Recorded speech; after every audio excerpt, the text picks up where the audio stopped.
We'll call this meeting in order. Please stand for the pledge of allegiance.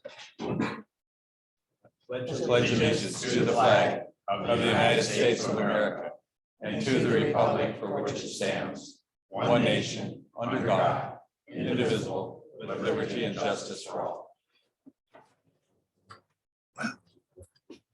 Roll call, please. Trustee Polly. Present. Trustee Lappin. Here. Clerk Palovich here. Treasurer Ellery Summers here. Trustee Kroll, Excuse absence. Trustee Reiner. Here. Supervisor Skibby. Here.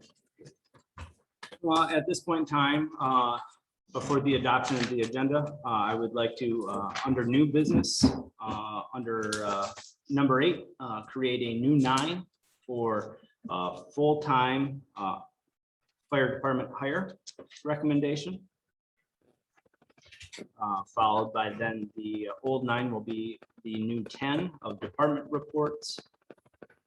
And then last numerically will be new business item 11, which will be the handout of Fleiss and Vanderbank, the asset inventories. With those amendments to the agenda, are there any other corrections, additions, etc.? Otherwise, I'll entertain a motion to approve the amended agenda. So, go ahead. I'll make that motion. I'll support it. We have a motion and support on the table. Any further discussion? Seeing none, all those in favor of adopting the amended agenda signify by saying aye. Aye. Oppose the same. Moving forward, this is the first opportunity for public comment. If there's any public comment, please stand to the podium and state your name. Otherwise, if there's any public online, please raise your hand, send a message so that we can identify. And seeing no public comment on either format, we'll move forward to payment of the bills. Is there a motion to make payment of the bills? So moved. We have a motion on the table to make payment of the bills. Is there support? I'll support that. Okay, it's been moved and supported. Any further discussion? Seeing, roll call, please. Clerk Palovich, yes. Treasurer Ellery Summers. Yes. Trustee Reiner. Yes. Trustee Polly. Yes. Trustee Lappin. Yes. Supervisor Skibby. Yes. Moving forward to the minutes of October 12th, 2021, a regularly scheduled meeting. Are there any corrections or otherwise? I will entertain a motion to approve the minutes of October 12th, 2021. Make that motion. We have a motion on the table to approve the minutes of October 12th. Is there support? Support. It's been moved and supported. Any further discussion? Seeing and hearing none. All those in favor of approving the minutes of October 12th signify by saying aye. Aye. Aye. Oppose the same. Moving into correspondence A through F. I would entertain a motion to receive and file the correspondence as presented. I'll make that motion. We have a motion on the table to receive and file the correspondence. I'll support it. And it's been supported. Any further discussion? Yes. Yes. On the county, do we have any more word on the Bagley Street Bridge that's saying in the report that it's been postponed till maybe next year? Any more further information on that? The last conversation I had with Mr. Brady at the Road Commission is, I think what everybody else has heard is that weather dependent, there is a small window of opportunity that they could still accomplish that feat yet pre-winter, but the likelihood of that coming to fruition is probably into early next year. So the bridge won't be open until possibly next year. That is a potential. Are there any other discussions? Or questions, correspondence? Saying no? We have a motion and support, correct? Yes. All those in favor of receiving and filing the correspondence as presented signify by saying aye. Aye. Oppose the same. We have no old business, so moving right into new business. Could you please pin Mr. McClellan online and allow him to address the board? Good morning, everyone. Can you hear me okay? Morning. Yes, sir. Great to meet and see everyone. My name is Mac McClelland. I'm working with the Township and the Township Brownfield Redevelopment Authority to support the potential redevelopment of the Alpena School Transportation Center. Kind of one of the early activities of the authority was to review the bylaws and policies and procedures for the authority in being ready for that project. The Brownfield Authority was established about 11 years ago, a little over 11 years ago, and has kind of been dormant since that time, but again, is starting up again. We looked at the bylaws. I had made some proposed revisions to the bylaws based on other work that I've done with other authorities throughout the state. And then after some review and discussion and some changes, those were approved by the authority. The act which governs the Brownfield Redevelopment Authority and the activities requires the governing bodies, the Board of Trustees, approve the bylaws as well. So we've attached a markup version of the changes that were made there, as well as a clean version. And review and discuss and modify if necessary. And the request is to approve the amendments to the bylaws for the Brownfield Authority. Excuse me. You are excused, Trustee Ryan. I appreciate it. Are there any questions for Mr. McClellan? Yes, go on. I have a few questions. Okay, on page 2, under the top number 3, secretary, the secretary shall review the meeting minutes as prepared by the recording secretary. Are there these positions set up? I mean, is there a secretary? Is there? As it stands right now, I can answer that one. We've only met really once truly in an official capacity, and I actually fulfilled that role. Those are discussions that are ongoing of who to ask internal to fulfill that part of the bylaw.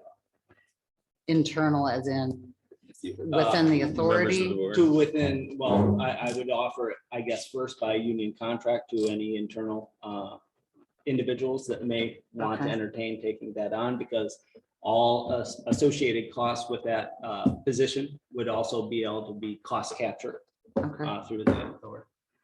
And then the executive director, who portrays that role, is that Mr. McClellan? Well, and that's, and Mac, by all means, we kind of discussed that at the last, it can be a myriad of different, it could be Mac, could be a board member current that's on the Brownfield Development Authority Board, or it even could be the supervisor. That has not truly been established yet either.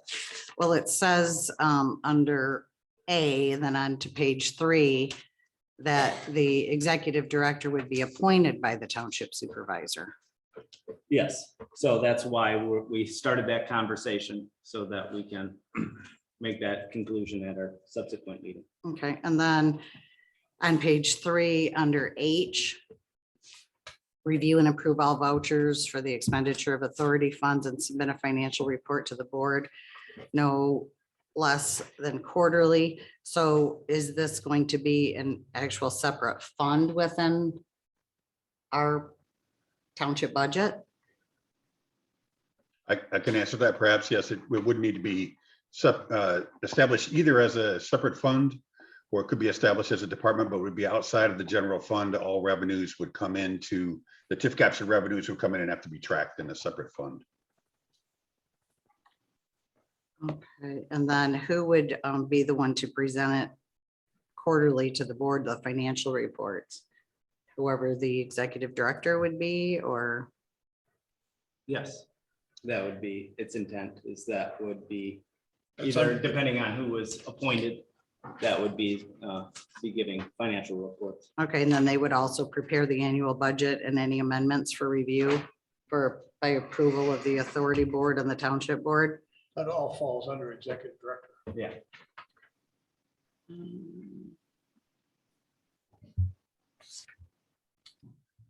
And then on page 4, number 1, the Alpena Township Clerk / Supervisor / Finance Director. We don't have a finance director. Shall be the financial officers with an S. And again, you answered the executive director. And number 3, the financial office shall oversee the annual audit of the authority as part of the general. It's a city audit that would have to be changed to township. And then on page 5B, the executive sessions. Obviously, the executive sessions, I'm assuming of the authority would consider purchase or lease of property. That would fall under the authority to determine that. And then to consult with attorneys for the authority regarding trial, blah, blah, blah. Would that, if that ever happened, who would pay for the attorney? Would it come out of the township or out of the authority funds? And I guess I look to your past experience, because obviously they're completely separate funds. So the utilization of the potential legal would be, that's a very, very good question. I believe that economically it'd be driven by the BRA. But that would be another determination of well, basically securing legal counsel. I just think to maybe make it a little more clear, or does Matt have an answer Yeah. to that? Yeah, all costs should be able to be covered by the Brownfield Authority. There may be a circumstance in which there may need to be an advance from the township. If there aren't revenues in there, for example, if the very first we're just starting out with a project and for some reason there's a lawsuit that is underway that's not covered by the developer through a reimbursement agreement. The reimbursement agreements require the developer to hold the township harmless and defend the township in a lawsuit. But in a rare case where that might be where there isn't any ability to capture funds, all of these projects allow the ability to capture administrative and operating costs for the authority that can help pay for those kinds of costs if they do come up. And the idea is, and what we've done in this case is ask the developers for an upfront payment to cover my costs and any other costs that the township may incur while we're getting the project ready. Once the project is underway and the revenues are coming in, the Brownfield Authority has the ability to capture administrative and operating costs, which would cover legal expenses as well. Thank you. Yeah, and just again, it mentions under the second to the last section of the last paragraph, it talks again about the financial officer should be S, and that would be clerk and the treasurer. But that was all the questions I had. Thank you. I have one question. Yes. Just to clarify, it says the supervisor appoints the executive director. So could you appoint yourself? Yeah, it could be that. Okay. I'm curious. That's why I said we've kind of been batting it around and I don't know how many hats I really want to wear. Well, I don't know how that's- many we want you to wear. I was either. gonna No. say, you can't spread yourself so Yeah. thin that, No, and that's the conversation that we kind of had at the end of that meeting is who's going to fulfill that. Yes, Mr. Foley. We received 2 copies of this, one with all the strikeouts in it, and then is the other one is the clean copy without the strikeouts? Correct. Okay, and Laura was reading from the one for the strikeouts. Correct. Okay, that's what I thought. And I'll just add one thing. I believe that this was likely taken from the city of Alpena as a format. Don't know where it came from, but I think that is where the clerk, treasurer, financial officer, because that is, I believe it's a combined position for the city. So it may be appropriate to appoint the treasurer, the township treasurer only, as the financial officer for the Brownfield Authority.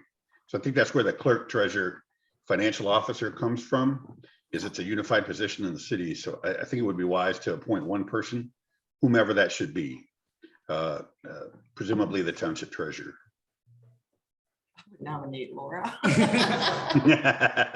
There's a nomination. I got a nomination. Didn't mean to stick anybody with that, but that's probably appropriate. Which would take away the need for adding an S to the end of the. There you go. Yeah. So would you be That would be fine. okay. Well, so then with the correction of the 2 locations where it states city, with the corrections to township, and then also removing plural from financial officers to financial officer, i.e. the township treasurer. Are there any other questions for Mac on these 2? So we're just taking out the word clerk and financial Correct. and changing that to township. Yep. And you have this as a live document, correct? I do, yep. I'll make those changes and send them right in. Okay, so with those amendments to the document, are there any other questions or comments before we entertain a motion? I make a motion that with those amendments, we approve it. We have a motion, and then we also have support by trustee Polly with the amendments to approve the brownfield documents. Any other discussion? So what about the second brownfield document? Are we, We'll do that as a that, separate okay, motion. so we're just approving This is just the bylaws. bylaw. The bylaws at this point, yes. If there's no other discussion, roll call, please. Trustee Reiner, Oh, Yeah, yes. Hey, am I ahead of you? trustee Polly, Yes. trustee Lappin, Yes, clerk Palovich, yes. Treasurer Ellery Summers, yes. supervisor Skibby. Yes. And if you move on to the policies and procedures, Mr. McClellan? Yeah, I think the next piece is the grant proposal. If that's the case, or. The first one was the bylaws and the policies and procedures. Okay, so that actually encompass, Yeah, the yeah, bylaws are the only thing that needs township board approval. okay. Is there anything else that you, or are there any other questions? Because I think moving forward, Laura, that maybe what would be best served is a meeting with Mac and myself, that way you can kind of get brought up to speed as to those financial reporting obligations, and we can use Mac for all he's worth. Is there anything else that you would like to address with the board, Mr. McClellan? Yeah, I did note that the consideration of the Eagle Brownfield grant proposal is included within the agenda. It wasn't a separate item on there, but, and that is kind of in process in the draft. If you'd like to take care of that activity now, that, you know, that's up to you. That is authorization to submit the grant application for the redevelopment of the Alpena Schools Transportation Center. Yes, let's address that, but could you give a little background as to the vetting process that we're currently in that draft form? Yep, absolutely. This is an opportunity. Eagle provides funding for brownfield projects to cover brownfield eligible activities, all environmental activities, as well as lead and asbestos abatement and demolition. The project was originally presented as a possibility to come through a brownfield plan, but this would be upfront funding for those environmental activities and to remove the building and provide for the redevelopment of the project as well. So we've been working through prepared project proposal, which is kind of the first step in the Eagle process. I've been working with Julie Lowe at Eagle, and have gone through a couple of iterations and reviews for that. It currently is being vetted, I think, informally with the Eagle team, and then will be formally submitted for consideration by Eagle for grant approval. If they approve the project proposal, then they will proceed and request a project application. They'll set aside the money. Once they approve the project proposal, pretty well set that the dollars would be available. And then they ask for a project application, which has a couple of other details that come into it at that point in time. It's not required that the township approve the submitting of the proposal, but we wanted to bring this to you and let you know kind of what's going on and what that process is as well. And I'm happy to answer any questions. And you're recommending submission, I presume, and you're going to do that, correct? Absolutely. Yes. And this, by the way, this is a zero match grant, so there's no match dollars required. Yes, Laura. I just have a question. Did the actual authority review this proposal prior to it coming to our board? This board? Yes, so Yes. they've all gone through it. That was the primary, well, one of the primary pieces of our last meeting was this process. As I'm learning and as Max stated, there's almost a pre-application for the application before the full grant proposal is submitted. So this is kind of, we've already started the initial vetting that will take place at Eagle. If there's any comments, then it comes back to the Brownfield board for considerations. But we are actually, as a township, the applicant for this grant. It is not the developer. Will there be additional grants that we will need to deal with down the road, or is this going to Well- cover the whole project? we So, believe? well, so there is the potential, and I guess I'll leave it to you because you're probably more eloquent with the way in your history and knowing it, but. We'll all see about that, I guess, whether I'm more eloquent or not. But yeah, there are a few costs that may not be covered within with the grant application. They have incurred some costs now, and so there will be a companion brownfield plan that will be prepared and submitted that will come to you for a public hearing and for approval. It will certainly minimize. This will cover most all of the costs that are included in the project.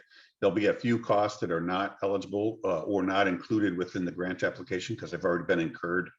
And so there will be a companion brownfield plan that will be requesting some approval and authorization for tax increment financing capture and reimburse those costs over time through the increased value generated by the project. Then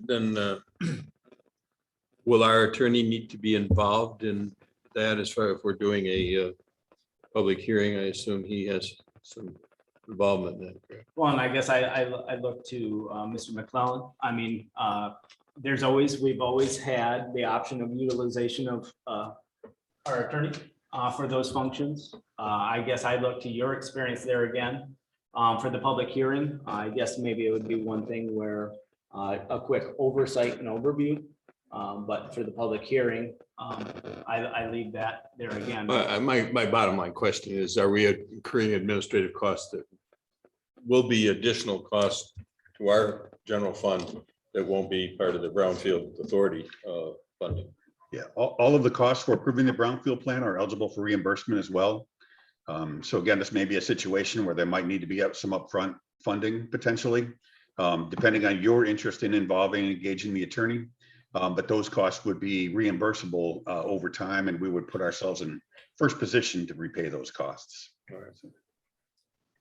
Yes. And I was just going to say that we could certainly work with and engage the attorney and walk through the whole process and make certain that that they're comfortable with the process. I'll make sure if I get engaged to do anything in connection with this, I'll keep separate track. And I just did that with a USDA grant. At the end, they said, just tally that up. I figured that would be dealt with. Yeah, that way. Thank you. Yes. As I read through the summary, your summary indicates that all sort of remediation costs relative to pollution will be absorbed within the grant.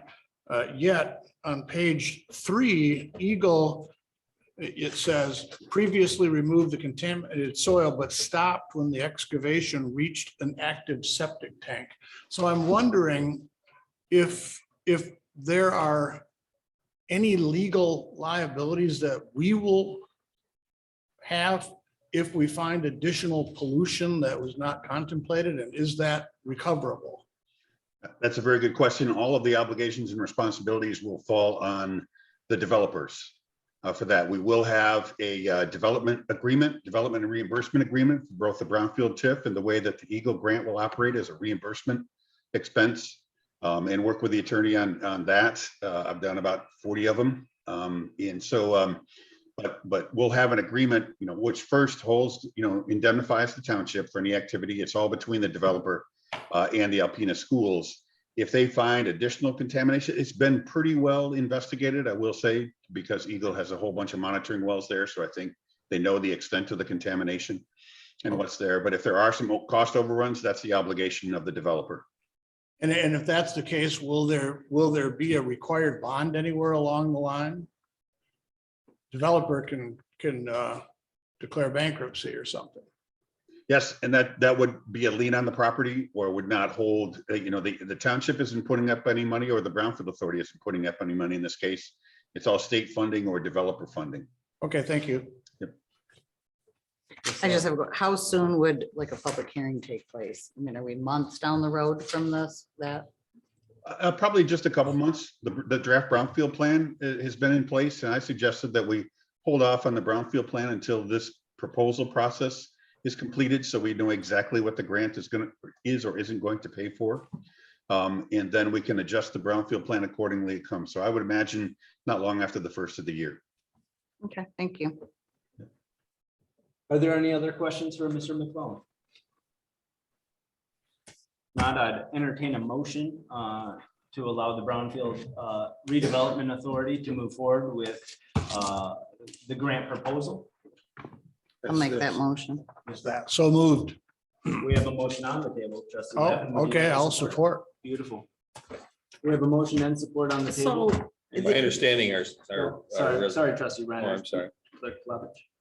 So the motion is to submit this Eagle Brownfield grant proposal. Is that what the? Yes, and that's Okay. what we're looking for because it's right now currently in a draft form, but it's pretty much Okay. 90% complete, but that way it's one less step that would have to come back to this board to allow the Brownfield Development Authority to proceed with the grant.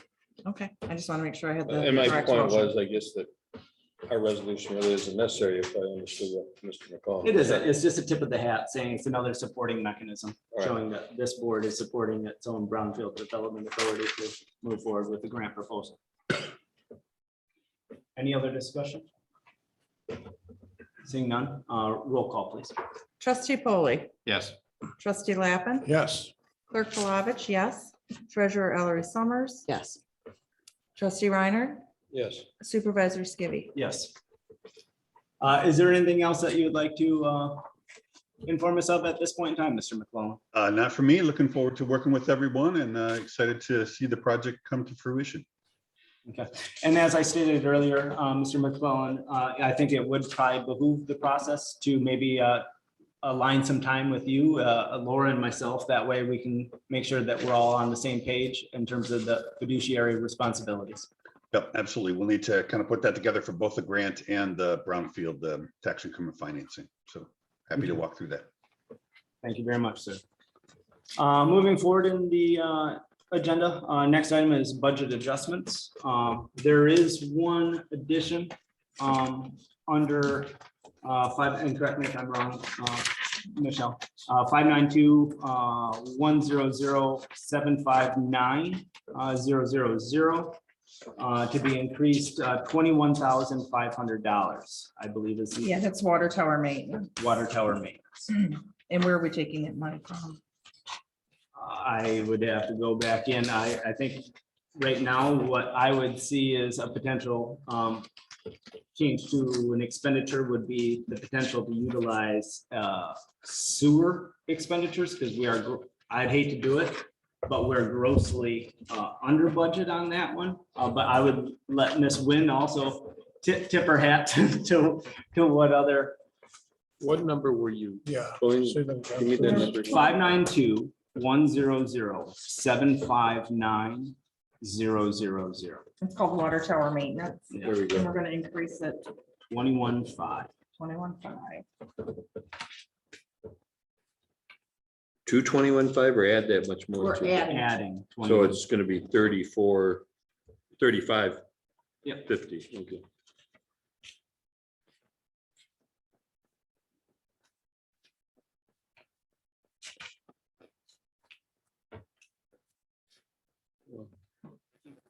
From maintenance on system. We could shuffle it from maintenance on system right now. I think that's one of the concerns that we should all have is the amount of our ratio of revenue to expenditure. Where are we taking that money from? Maintenance on system. Which Just is 754. 100-754. So What is it from there? I'm sorry.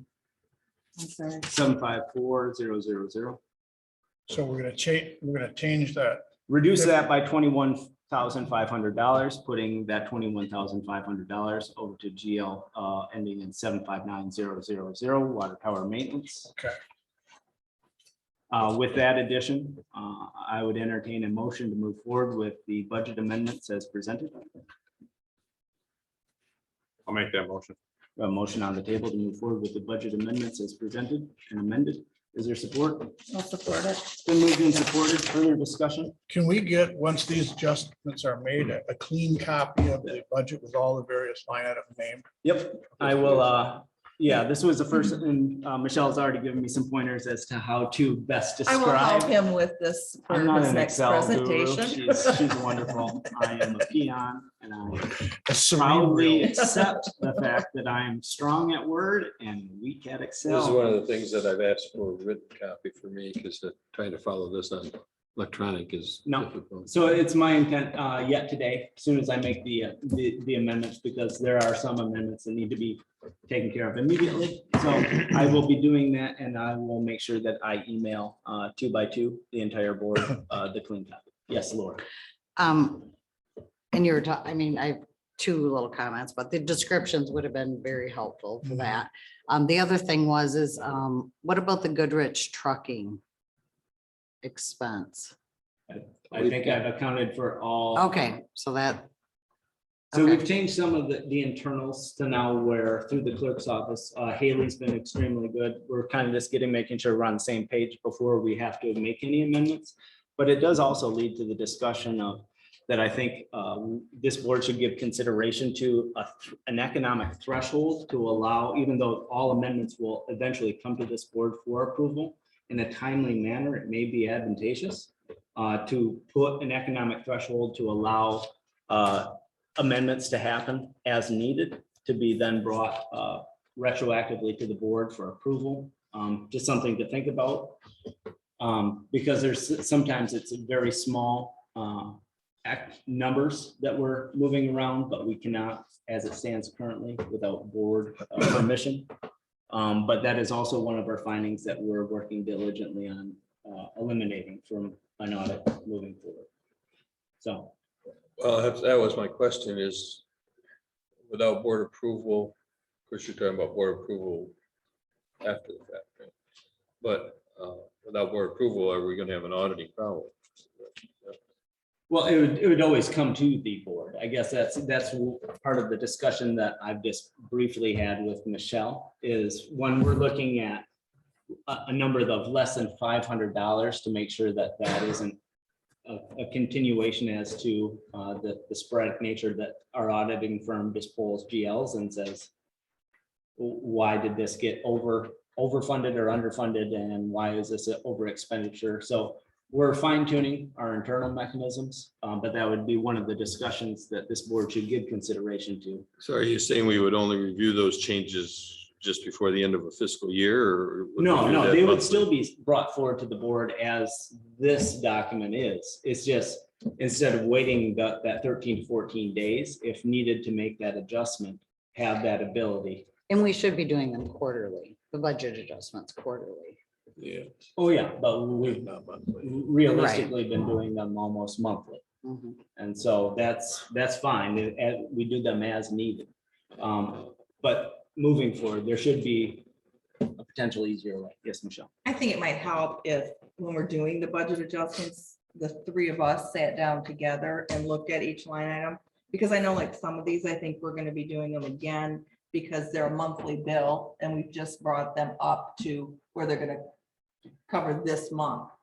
But we still have to pay the next 4 months worth of bills too. Yeah. So that we would, I think if you have three eyes looking at it, we're better, not that we're better, that's the wrong word, but Well, we, Three eyes, three sets of eyes. we are know better what's than- coming up If you ahead. make on that some of as a these bills. motion, I would approve.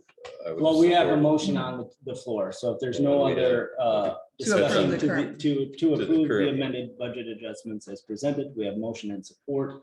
No, if barring no other discussion on this topic, let's roll call on this to move to the subsequent business.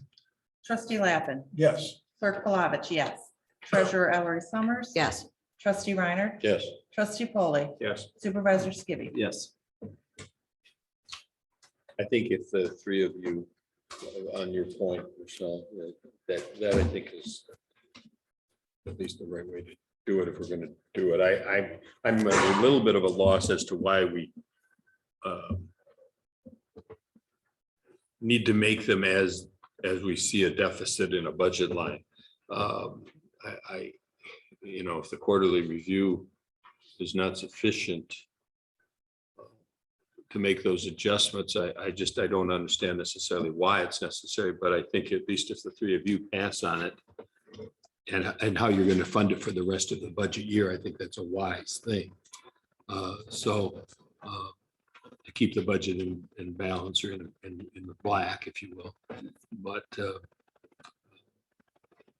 typically a budget is the overall plan for how we're going to spend the money we know we're going to have in the future. Now, if we've got increased revenue or something, then I understand that as well. So that, you know, we do adjust accordingly, but I don't know if that's been the case all that much of late. So yeah, I think if you make that motion, I will support it.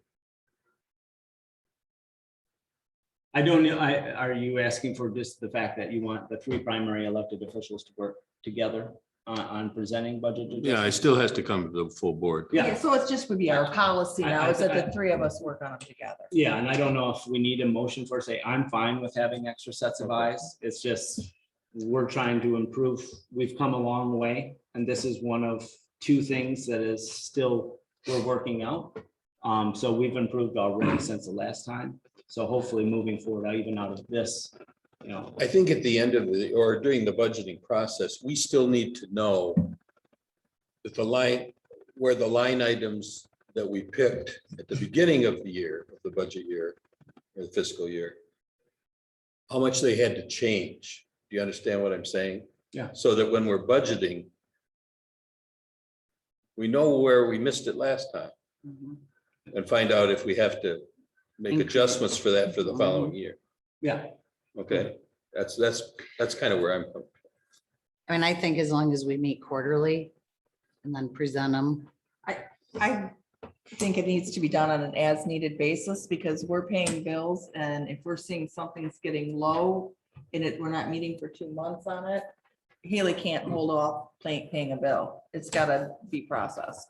So Which I mean- is part of the first part of the comment, because as long as, and that is the need, and that's why part of that conversation is, and as needed, and what is a potential economic threshold to allow internal amendments that may be, and hopefully moving forward, extremely sporadic, If it's holding up paying a bill, then because, absolutely do it. Mhm. yeah, trustee Paul. But isn't it by law that we can't take money out of a line item, go over it without getting board approval? Yes, Then so no matter what, as was stated, no matter Which is why you're what, bringing those forward to begin with. correct. yes, Yeah. but we can't wait quarterly when we Right. got something that needs to be done. That's why he's saying as needed. as needed. Yeah, it would be wonderful to say that we have an extremely constant known variable of expenditures that can be addressed in a quarterly fashion, except for we're not afforded that luxury. And so, But what I'm saying, as needed, you can't pay a bill until that's done. shouldn't, that's been one of our findings, is that there are expenditures in GLs that are not properly funded. And so we're working, To make sure that Making doesn't sure. happen. So the question that Warren's raising though is the point well taken, I think, is that you don't have board approval, you just do it. And then you ask for board approval after it's done, so you could pay a bill. Is that what we're, yeah, well, and that's part of where I'm Can we do splicing that in the. legally? that's the Yeah, I guess question. I looked at the I don't know township, if we but I can don't know like if we do the can. budget adjustment. I don't think that's what you're saying. I think essentially what he's saying, forgive me if I, Go ahead. but I think as we mature in the budgeting process, we will know effectively in advance where it looks like we're going to be going bad, and we'll make those adjustments in advance of having to Correct. do something that would be outside of our procedures. So I think what I'm hearing is that you want to circumvent those situations so that we don't put ourselves into an unusual bind. And that seems like that's not probably legal to do that without board approval. But that's what I'm saying. You're Right. doing that in advance. Right. I mean, you're coming to us in advance of the problem so you can adjust the problem. Right. So you are not putting ourselves in Right. something that is inappropriate. Right. So that changes the whole water. That's perfect. Yeah. Well, what I'm saying is you can't pay a bill if the budget, the line item is not got that proper And we money in do it have a until the board couple approves it. that we are holding right now, waiting for this Yeah, budget but the adjustment. comment was said, well, if it's due, we gotta pay it, but we Right. can't till the Right. board has approved it. Am I So- right in saying that? So I think Steve's methodology is Following it better now. than what I understood was going to happen. Okay. Yeah, so long and short is, that is where we're moving towards, is being very proactive in Yeah. those steps and measures, and anticipation of the potential expenditures. We've come a long way. We're Yeah. getting there. Yeah, This is one last little hurdle internally, that we're smoothing out. And I think now with 6 eyes, we can better anticipate expenditures, because I don't work in billing or receiving, so I'm getting emails. We've already improved that communication tenfold. But there's still improvements that can. Well, but that goes back to then a comment that Michelle said, and that is that we've got to do what Steve suggested, because all we've done is bring it even to this point in time. Right. And We need it's to still a look zero forward. out line item for 4 more months. Right. So, so so I I- think what Steve's suggesting has got to be done. That's got to be part of what you guys do, Yeah. is get it to us before you run out of money in that line item. Exactly. That's what we want to do. Yeah. And by having all 3 of us do it together, we will be able, I think, to do a better job of that. and it seems to me over the years, we tend to know where the upcoming bottlenecks are going to be. You know, they're all the usual sort of budget constraints that any business or municipality has. We know that in these areas, this has the potential of being a problem, so. Yeah, it's been narrowed down Mhm. considerably. So, but moving forward, yes, so probably at a subsequent meeting, there will be another level of budget adjustments that aren't just getting us to black, but actually proactively forecasting the Planning remainder for the of this rest fiscal. of the year. And that's where we're at. Okay. Okay, so moving forward, if there's no other discussion about budget adjustments and how to move forward effectively, the next item of new business is health insurance RFP. Our health insurance went up 9%. Norm had requested that we put everything out for proposal. So I did take our last RFP that we did in 2018, simply updated it. And if you guys want me to put it out there, I can. If not, we really can't like look at different plans of health insurance. Our union contracts are very specific on what group health insurance plan we need. So it's up to the Yes, board. trustee Paul. A correction, I suggested that the board, Norm didn't say to do it, but it was the board that decided to do this. Okay, But I just brought it to the board, but this is to, we're gonna go with the same program, but we're gonna check with different vendors. Is that what I'm saying? right, Very and it's good. Blue Cross, and it's going to be pretty much this, I mean, it will be the same premium for every agent that, That was my question. And So- why you asked for RFP if they're, every agent's gonna quote you the same number. So what it seems to me that boils down to is value added as opposed to premium. right, and the value added is why we went with Sterling last time. Yeah. Because they give us the employee navigator, the HR direct, there's so much value added that we So- don't pay for. To me, that's an administrative function, not necessarily a board decision. I think that you would make a determination based on what the additional administrative assistance you have for monitoring that or implementing that program in-house. So we deal with it at negotiations with the union. We don't deal with it anywhere else here at the Right, board so level. that's when we would, Yes, trustee Paul. Well, we go out for RFP for everybody else, and that also includes what the vendors, maybe there's another vendor that's gonna offer something else that we don't know about. I think we need to listen to what else is out there. You can still make the decision. I don't think it should be up to 3 people to make that decision, but that's only my opinion. I guess I'm gonna point to Steve on this because you're our insurance go-to guy here. I mean, is one agency over another gonna? This is absolutely not my area of expertise. Not or is? I is not, and I fall within the cerebral pygmy part of this one. But what I do know about health insurance is that if you go to Blue Cross is not going to compete with itself. Right. So the price is going to be the price regardless of who goes to it. The only variable can be if somebody who submits the information to the carrier is inconsistent with what someone else submits it to. So if they're leaving bodies out to lower the price, then you're going to find out later on. But I can't imagine that being an issue. So really, at the end of the day, I think when it comes to employee benefits, it ultimately doesn't connect very well with what the cost of the insurance is going to be. It probably talks more to what is the value added. So am I losing benefit by doing something that is not insurance related per se, like the navigator, like the HR component, those sorts of non-insurance things, those related services. So, And that's what, I'm sorry. no, by all means, Trustee.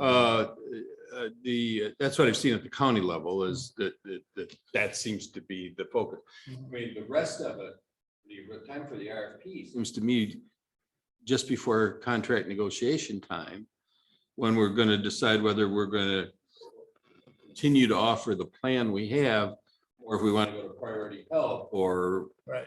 And whoever that- and else that's actually where we're at. whoever else. In terms of the is out timeline there. that's active, is that we are getting ready into. Then I'm all different for an negotiations. RFP for that. But so we have the information before we enter those negotiations. Yeah, because I concur. I think it's, a plan is a plan. It's just what vendors, what additional value comes from that. And of course, the other component, like you mentioned earlier, is if we modify what we have and don't discuss it with people that are gonna hammer us for not discussing it, then we just create problems for ourselves. Seems to me as though we're effectively putting the cart before the horse. I don't think that we're, I. Well, what I don't mean by go that, by I that. guess what I mean by that is that if we can't make alterations to our health plan without the okay of union and other representatives, then how do we do that in advance of that? Well, I think in both union contracts, it's very well stated that that is a open Function. discussion, but a function of management. Okay. So I think, oh, I'm sorry. I was just gonna comment too. I mean, aside from the value added of the employee navigator and HR direct, there's also the advantage of having the SOPs and SOGs for the fire department. Right? That's through the PAR plan. Yeah, that's That's that's our different. package. That's That's That's different. our commercial package policy. Okay, Yeah. that's not through the, okay, No. never mind. So I get, we can, I think we're all on the same page. Blue Cross is Blue Cross. We're already held to that standard by both union contracts. But we are knocking on that door of entering into negotiations with both. And I think as a function of management, let's just see what is out there. Just no harm, no foul. That's, Okay, Because so we there's a would lot of put the value. RFP out today. I put it on the website, send it to local agencies. And they would have to have it back to me by the 17th, so I could present it at the 22nd meeting, so we could Okay. vote on it. and be- 17th of November. Yes, So- so we would vote on it on the 22nd, because December 1st starts our open enrollment period. How many local agencies did you send it to? I haven't sent it to any yet. so we need a motion to actually move forward with this Okay. RFP. I'll So- make that motion. We have a motion on the table. Is there support? Oh, support. It's been moved and supported. Further discussion? With that, roll call. Clerk Flavich, yes. Treasurer Ellery Summers. Yes. Trustee Reiner. Yes. Trustee Polly. Yes. Trustee Lappin. No, Supervisor Skibby. Yes. Moving forward in new business, number 4, maintenance position. I This think I is, have that in my packet. The maintenance position? Yeah. Nobody did. no, Oh, okay. That answers that. because this is its infancy of discussion. There is a need, most definitely here at the township, to have somebody, Laura has been using me as the maintenance person, Yeah. and that is a hat I've firmly taken off. He's on strike. I am actually Yes. striking. I have a picket line, even though we're a governmental entity and I can't legally do that. I'm protesting in the parking lot between 2:30 and 2:31. Come join me. So no, Laura, would you like to discuss? I would just like to say, and there is a huge need. You know, lots of time if we need a light bulb changed. I mean, winter's coming, we're gonna need the sidewalk shoveled. We could even, you know, use this person to cut our lawn. We could use this person to be our cleaning person. I mean, anything, we need tables set up. There's always little projects that have to It be would have done. to be, in my opinion, my thoughts are that we have to be a very flexible position where it might be 10 hours one week, 30 hours the next, depending on the need. Well, that was gonna be my question. And we're Is this talking about a full-time person? part-time, So it'd just be a part-time. part-time. Keep it under 30. I think it's 30. Is that right, Tim? 30? Mhm. Threshold, yes. And we do have money set aside in the DPW department that, I mean, there's 22,000 in there. And like Michelle said, if we did, you know, I mean, even if we did 20 hours a week or 25, or if it was flexible between the 2 weeks. But we are going to have, we need, like I said, shoveling, the salt put out for customers in the morning. You could have this person do the weekly cleaning. Yes. There's opportunities to actually be a cost savings on other GLs. Money And where- obviously the right. need is pretty consistent. Seasonally, it's exacerbated, especially as soon as the white stuff starts falling. Mhm. But I think that this would be something that we should investigate and look at. Now, the plowing itself is done, but you're talking about walk shoveling and that kind of thing, or snow Sidewalks, blowing? yeah. Okay. Because right now it's kind Do of. we have, what equipment do we have in place for that? Do we have We snow have blowers? we have a snow blower. Okay. We have some really good shovels that I'm acquainted with. Salt.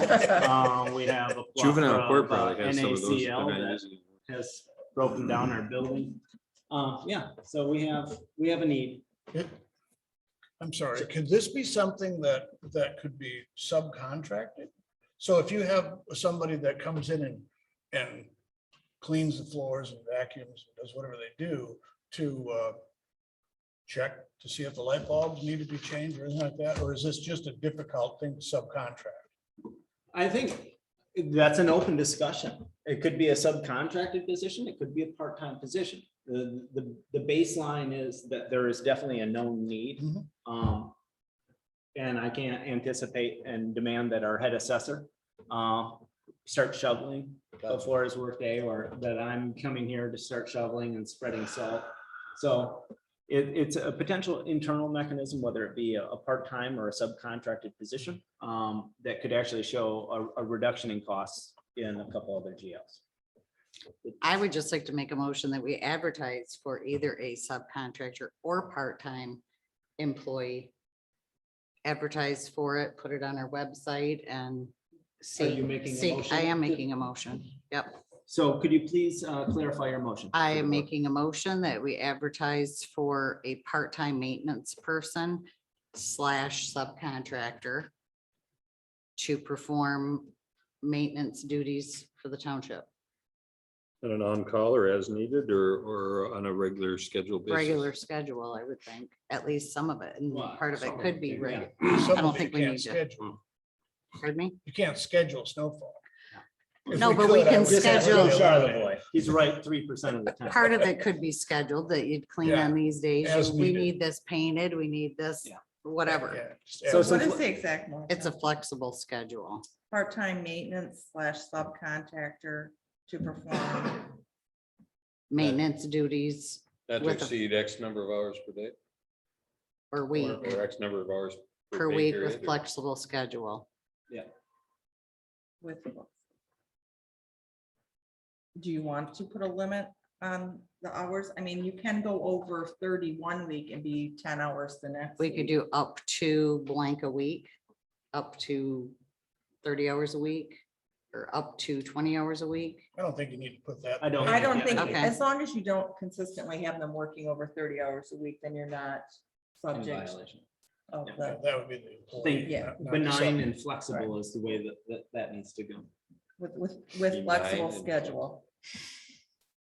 So what I have is a part-time maintenance / subcontractor to perform maintenance duties with flexible schedule. You want to say part-time maintenance Oh, throw employee it or benign, please. subcontractor? Employer, yep, Employee. employee Good Thank you, Tim. clarification. or subcon, yep, perfect. Thank you. Okay, Sure. so we have a motion. Is there support? I'll support that. Been moved and supported. Further discussion? I think we should probably somebody's gonna need to have an expectation of what it is that they're going to do in order for them to effectively bid if it's gonna be a subcontractor. So somewhere along the line, there should be at least a The job brief description. job Duties. description of I some mean, would sort. this include the Southside Station, those I kinds would of think it would things? include the south side station, I north think side all station. township held properties Pretties. would be under that umbrella. Yeah, so somehow Well, that you're could going to get have to put a brief exciting. description of duties, because otherwise if somebody subcontracts Like that, the and if they base it upon. cross-country ski across the, it to the it island. could get out of control. Could the three of us Yeah, write yeah, down? I think that between the Yeah. three of us, we can look at what our deficiencies are in terms of those potential duties and fill those gaps and get it out there. That makes sense. Okay, we have a motion and support. Any further discussion? Seeing none, roll call please. Treasurer Ellery Summers. Yes, Trustee Reiner. Yes, Trustee Polly. Yes. Trustee Lappin. Yes, Clerk Palovich, yes. Supervisor Skibby. Yes. Moving forward, committee alternate appointments. I believe you brought this to the. yeah, I gave everybody a copy. I just kind of did a rough draft. I just think it would be more organized if when we have, for instance, personnel, that there's, there's three people that sit on personnel or any of these other committees. And if someone can't attend, that we have an alternate that is able to also participate in the meeting if the person that's appointed is not able to attend the meeting. I also think on the next side of that is there should be a chair of that committee. So that person is responsible for kind of running the little committee meeting or making sure the dates are set up and that kind of thing. So I did put in here, where the yellow highlights are of who possibly would be the chair of the fire department committee and who would possibly be an alternate, as well as policy and procedures, personnel, capital improvement committee. And this is something for us to talk about. so the alternate. Those are tough ones because does the alternate attend every meeting? No. So that, well, hold on, so that they're up to speed on what's going on. In the event that somebody who's actually on the committee can't make the committee meeting. And if that person is an alternate that's at the meeting, then we're in violation of the Open Meetings Act. So it becomes a bit of a, somewhere along the line, there'd have to be adequate minutes kept that an alternate could be brought up to speed quickly. So I think it's just an issue that is tough to fix. Chair is not that difficult to fix, but the alternate, I just have a little bit of, I'm not quite sure exactly how you do that without having that person not being sort of in the audience. I honestly, I don't totally agree with you and that's okay. That's Yeah. what we're on this board for.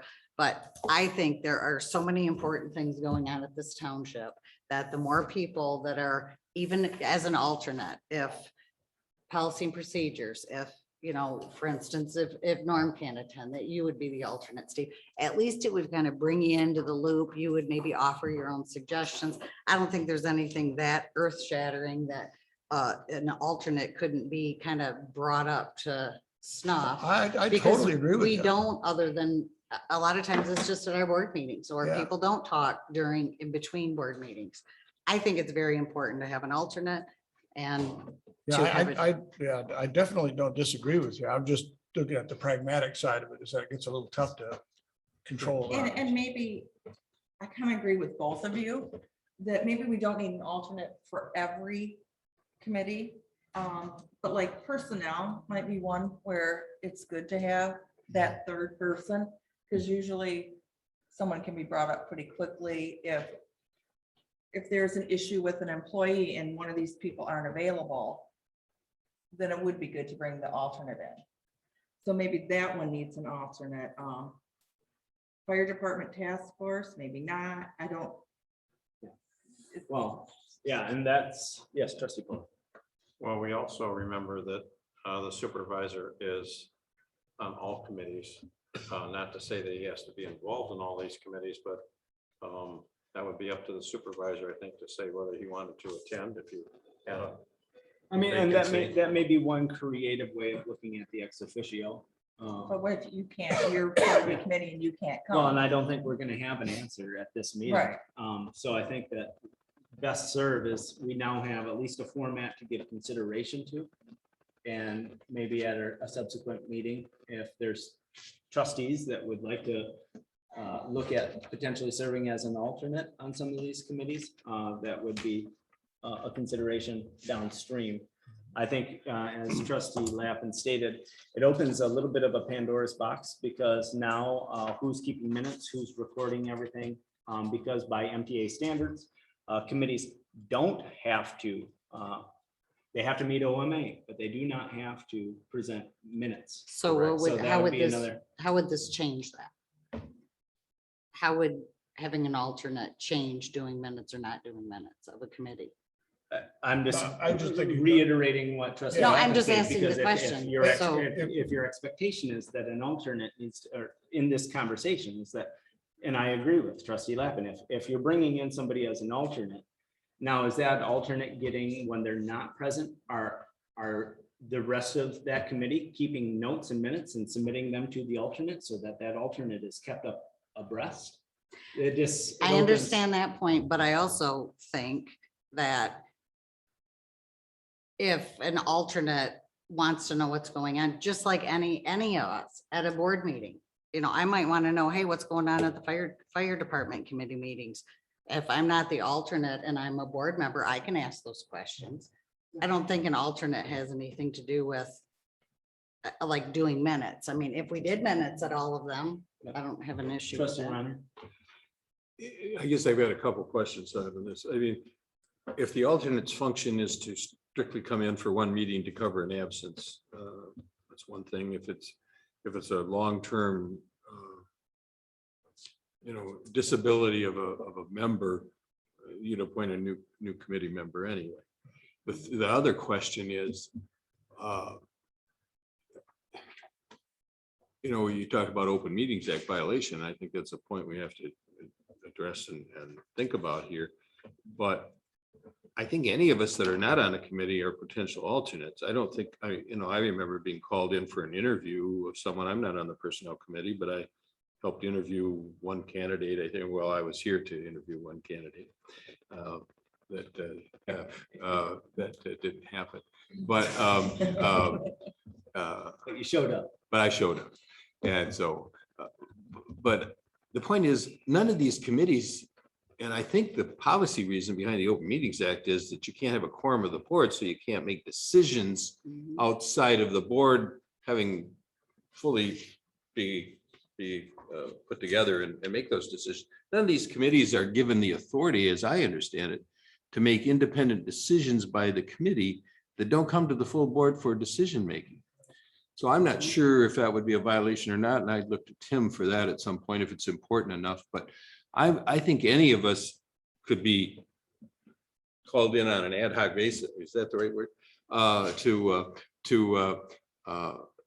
cover being an alternate on any given day. And because the alternate may be in San Antonio or something, and you can't find them. So I think we just have to be flexible enough to know that we're all potentially alternates for anyone. I don't think that needs to be put in stone with names. That's my feeling on it. So maybe I'm agreeing with somebody down there that was talking about that. But in terms of whether any of us can attend one of these committee meetings and watch what's going on, even comment on it, I wonder if it's a violation as long as there's no decision-making done there until it comes to the board. I can add a little bit of history. When 7 years ago, when committees first arose, that was a question. Is the Open Meetings Act applicable, and we don't have a quorum, that type of thing. In some communities, and this one municipality decided, well, let's just assume Open Meetings Act is an issue where it's really not, but just to be more transparent and allow public participation and observation and that type of thing. So it was more of a voluntary thing that these committees have engaged in. So sometimes another board member will attend, but not participate, but will observe. Seen that before with personnel, I think. It's where I did that once at a fire committee meeting, but then somebody stepped out so I could sort of participate by making a comment, but which is a phony way to comply in a way, because I mean, and the question is having the fourth person there that makes comments even or gives input on what they're thinking. As long as they're not making the decision that day, waiting for the full board to make the decision, is that a problem? I guess that's where. technically, I don't think so. As long as you're discussing, you're gathering information and then presenting it to the full board. Because as somebody reminded me today, I'm a newbie. I've been here less than a year, so I have to know these. Only for 11 more days, Russ. Okay. Then your year's up. Yes, trustee Paul. While you're thinking about this committee structure or whatever, what is the difference between the fire department committee and the fire department task force? We need both. No. No, you don't remember that task force, it's probably sunsetted by now. That was really just to open better lines of communication. I think it's probably well, for sure, a good thing to just do from time to time. And I think the fire chief is going to try to arrange those sorts of just almost just conversations more than anything. But yeah, I don't know if that task force would meet probably from time to time. Or if it just rolls into In the fire committee. Right. I mean, I think the It could intent easily is do that. open lines of communication. I think that those lines of communication have been strengthened and that has been forged moving ahead. So I guess there was really, is there business to conduct? I guess on what this? I would Because- like to see happen is to revisit this at the next meeting and get, once everybody has a chance to digest, look at the description of what that purpose is. If we want to get rid of task force, we can. Who do we think should be the chair and who should be an alternate if Okay. we chose to go that way? So do we want to So table then- this? I guess I'd entertain a motion to table this discussion. I'll make that motion. I'll support. A motion and support. Further discussion? Seeing none. All those in favor of tabling signify by saying aye. Aye. Opposed to same. Moving forward to item 6, opening a transmission specialist invoice.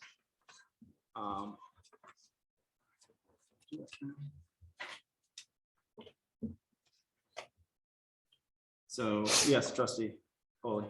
What vehicle is this for? This was for this. The 2003 Ford F4. This was for the Tango 3, our oldest ambulance that's in our lineup that has been brought into it'd been brought into service so that one of our newer ambulance at the time could be serviced. And then by bringing that back into full service, it was found that rims and et cetera, were in bad condition. And because it was needed to be in service, that expenditure took place as an emergency function with a total bill of $773.56, of which I coded to be pulled from 205-336-981-000. But that is for the oldest of the 3 ambulances. That is no longer in service. Well, actually, it is in service currently because our newest ambulance with the highest mileage has been put away so that we don't continue to climb that odometer. So I'd entertain a motion to move forward with the Alpena Transmission Specialist invoice for the total of $773.56 to be coming out of line item 205-336. I'll make that motion. 981-000. We have a motion on the table. Is there support? Or, It's been moved and supported. Further discussion. Mark, one of the things that we talked about somewhere along the line was having some sort of a weekly checklist or something that we would go down any vehicle and just do a checklist to make sure that the lug nuts are tight and so on and so forth. Have you implemented something like that? We have a daily truck check, Okay, and the guys have been told to at least monthly. Check them if they can. is there an actual punch list that you check off? Yes. Okay, Including fluid levels and all of that, I assume. We have a standard maintenance procedure. We're supposed to check the oil, check the radiator, all the things that the fluids that need to be maintained. all right. Do they document it on a sheet? And Sign it. Without any further discussion, roll call please. Trustee Reiner, Yes. trustee Polly, Yes. trustee Lappin. Yes, Clerk Palovich, yes. Treasurer Ellery Summers, yes, Supervisor Skibby. Yes. Moving forward in the agenda is the sale of the ambulance I formerly mentioned, which was one of the two newest, the 2018 wheel coach type 3 ambulance for 6.8 liter gas engine with mileage of roughly 34,436 miles. Chief, would you actually like to come to the podium? Sure. If there's any questions, but it would be a recommendation. This has kind of gone back and forth through personnel, and it was actually discussed at fire level of the direction for in the fire department is to alleviate the ownership of both of the new ambulances to redistribute those funds into the same GL for procurement of resources and vehicles that better suit our direction moving forward, correct? Good afternoon. Yes, that's correct. Mark Hanson, Fire Chief. Thanks for the opportunity to come before you today. We've solicited couple different companies that were interested in purchasing both of our ambulances at this point.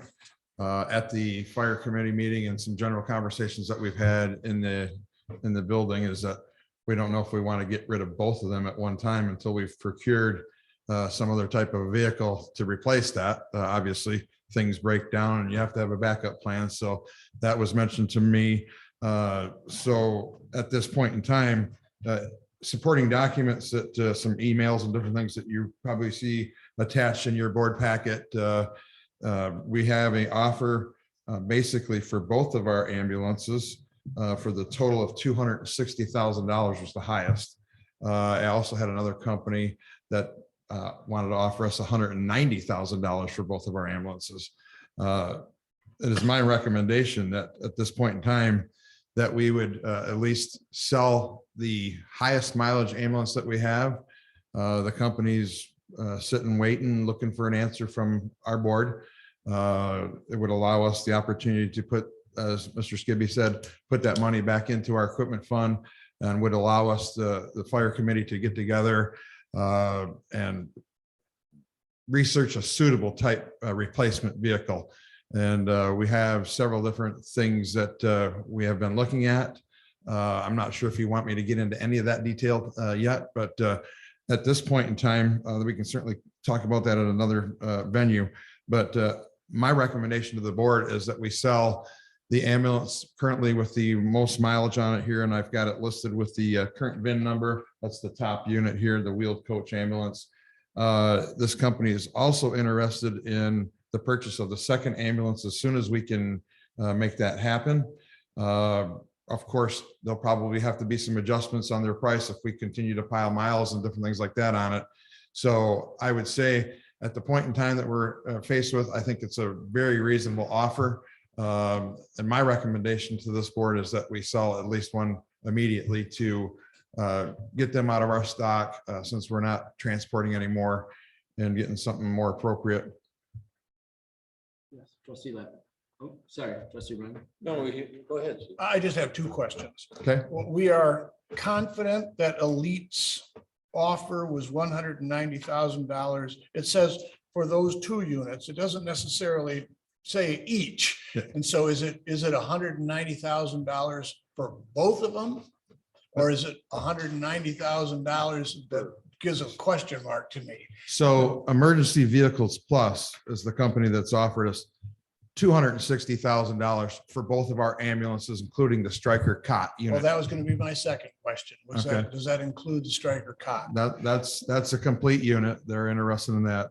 The Elite Ambulance Company has offered us 190 for both ambulances. So it's quite a difference in, Oh, yeah. quite a difference in price there. But my, Including or not including the cot in that? they're all including the cot, yes. Trustee, or do you have a second? Nope, Yes, nope, those are my Trustee 2 Brennan? questions. So, could I have the mileages on both? So the highest unit has only got 34,000 on it? Yeah, I can. Yeah, 34,464 on the highest mileage, 20, just under 21,000 for the other. Okay. Interesting that they would both be the same value with a $14,000 mile difference. Well, one thing we've got going for us is the market's hot. I know. Well, and what was our initial cost on these? That's my question.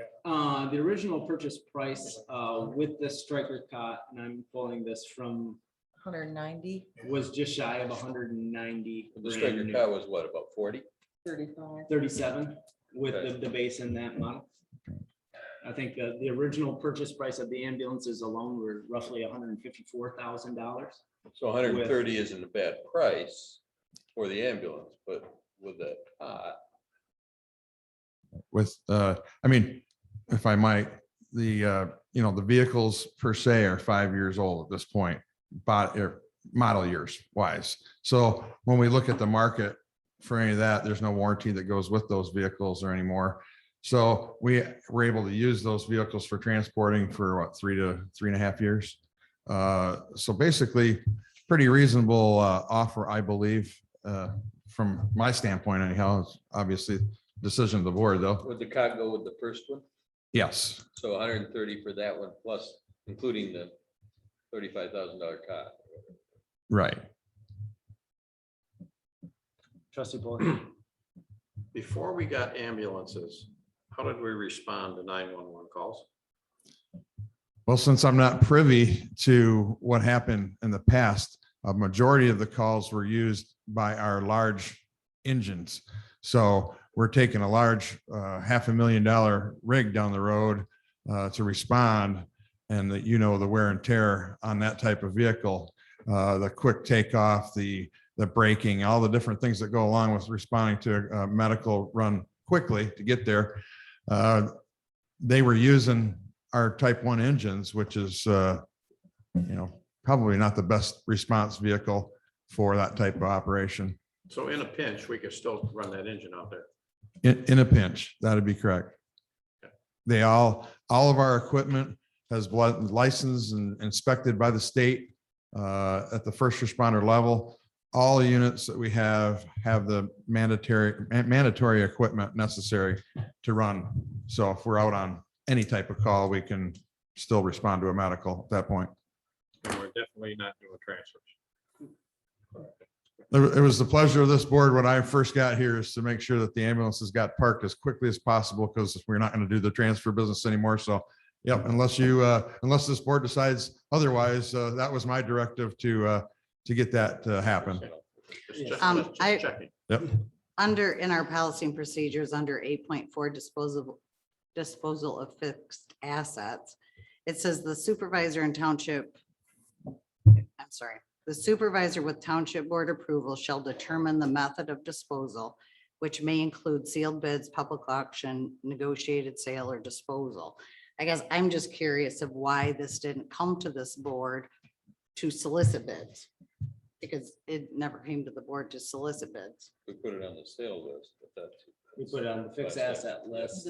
but we never said we're going to put these out for bid. We're going to advertise here, advertise there. I'm just asking.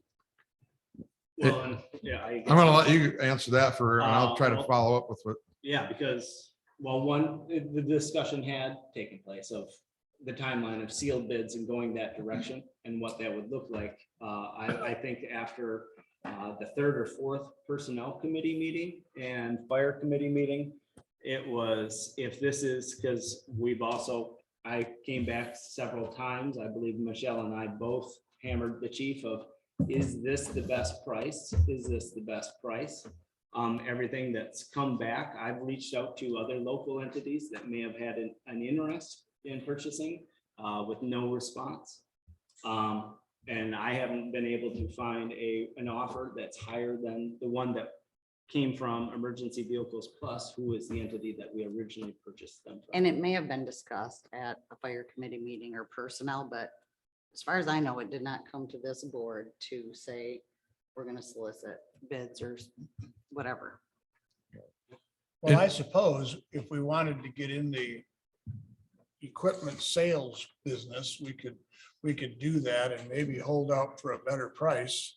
But obviously, this company that is giving us a price is in the for-profit business, so they want to make a dollar at this thing as well. But they also have the connections to redistribute that ambulance somewhere else. And I don't know that we want to burden ourselves with trying to sell this on our own. It does make sense to sell it to a company that is offering us clearly significantly more than another company. And it basically boils down to probably costs us about $11,000 a year to own it. right. And geez, because we have such a unique opportunity with the way the climate is, my guess is if the climate wasn't the way it is, we would have a significantly smaller number. Right. And, history's been showing that if you send something out for bid, they're going to try to lowball you and get the lowest price they obviously can. I just, talking with several members around the building that it's a pretty reasonable offer from what I can see. So, Now, and obviously they have a timeline. They probably have customers waiting no doubt. because they're given a substantial price and compared to the other company that gave us a price. Now, although I'm a little bit probably ahead of myself here, do we have any idea of approximately what a adequately equipped medical first responder vehicle would be? Well, I certainly can answer that. Oh. We've done a lot of research on used type vehicles. The fire committee met. It was mentioned at that committee meeting that maybe we pursue, if you will, not to be brand specific here, but like a Tahoe style or a pickup style, obviously. And I had, done a lot of research on used vehicles from different vendors and different things like that. Everything that I was seeing is anywhere from $32,000 to $50,000. And of course, those come equipped with lights and different things like that. But we've since spoken with the folks down at our local Ford dealership, and they have a federal program that's a nationwide price. There's no wickering and dickering with anybody. It's just, that's what Ford Motor Company offers. And it's well, they call it a police interceptor style vehicle that's basically package ready. It has lights, sirens, everything ready to go. The only thing we have to do is put our emblem on the door and the thing's road ready. It's a new What is vehicle. it, like an Expedition or something like that? A Ford F-150 or Oh. a Ford Explorer. So they call them a police package, but they'll put on whatever you want for fire, or whatever that nature. Those prices I have, if anybody wants to see them, but we're right around 37,000 per vehicle. Which 37,746, something like that. Don't quote me on the last $100 digits, but considerably less than what I can find a used vehicle online for. So, and the local company here said that they would not charge us any dealership fees. They just want to have their name on the back of the rig. So that's about a savings of $3,000 to $4,000. And according to company down there, they cannot even get a Ford vehicle or Ford truck, if you will, for about $4,000. They have to pay $4,000 more than this value of this truck just to get it on their lot. So Well, it's a great savings. The next question is, we know that there is a supply chain issue. The How do timeline you get that associated. stuff? Yeah. Henceforth, the discussion had taken place of why would you sell both and put yourself and the department in a predicament course. of not having Right. adequate resources to properly fulfill their mission. So Right. there's two. Oh, trustee. Rowe. You're done? Really? You know, I think that was a good question. And if we can get new vehicle for that kind of price, the question then is, do we have all the equipment we need? And I assume we do to put in that truck. Right. I think a Ford Explorer is too small. But you know, it's Expedition, yes, or a pickup, I think is the way to go. Well, and that's where actually, I think an invitation, I think you may be the last to respond to the fire committee. And so that invitation's already been out to have those discussions and further to bring something back. But the real, stepping back a bit, you know, I'm not sure that selling the first ambulance with that fancy cot that's $35,000-$40,000, whether they should be packaged together, because that makes me worry about then what are we going to end up with for the second ambulance without a cot or without that thing? And whether or not we should package the cot separately as a sale item as opposed to, Both ambulances have a cop. do they have that? Both have the They, base. they both have the striker cot, and that's really what's selling, that's really what's driving this deal is the companies are interested in that, obviously. Okay. But I wanted a quick touch back on somebody asked about, you know, the vehicle being, you know, a Ford Explorer being too small. We are looking at option of the Ford F-150 or possibly the 250 pickup. They have the slide out trays. Everything's done. Everything, you don't have to do anything else when they show up other than put your little emblem on the door and it's road ready. Somebody asked about time and date. The 3 to 4 months is what they're looking at from Dean Arbor Ford. Is that's about what's average happening. So that puts us a vehicle here close to March, I'm guessing.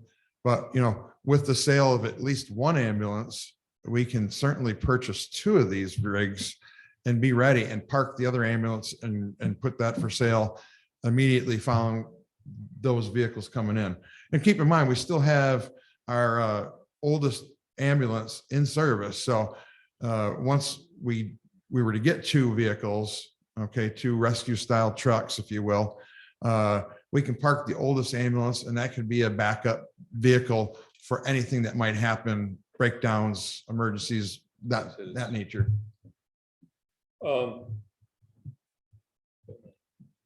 So how many miles would you put on that second ambulance between now and March? I'm going to say probably 3,000. That's a rough guess. I mean, I could probably do some research and get you a better number, but off the top of my head, that's what I'm thinking. You're not likely to be up to the mileage that's on the one we're talking about selling. No. And, you know, once we were to get the first rescue unit here, no matter what it was, we would be freed up enough to sell that second ambulance. Sure. You know, or it could be the board's pleasure to sell them both. And if we run into the need where we need to medically respond and we have a vehicle down, we can always take an engine because for years they always took an engine. Now, this company would love to have both of them at one time, but as Mr. Skibby pointed out in some general conversations that him and I were having back and forth, do we want to get ourselves caught out there with not having a spare vehicle and running an engine? And that makes sense to me that we don't do that. But obviously, do we strike while the iron's hot and sell both these? Or, you know, if we could get a better turnaround time on a vehicle, you know, replacement, that would be fantastic. But I don't know if Ford Motor Company and if they can guarantee that type of delivery. Probably not. That those individuals at Ford are willing to come and sit with the fire committee and discuss all these different things with us. But, you know, that's just a matter of calling them and they'll be here. At this point in time, I guess I'd entertain a motion to make sale of the ambulance as presented for $130,000 to Emergency Vehicles Plus.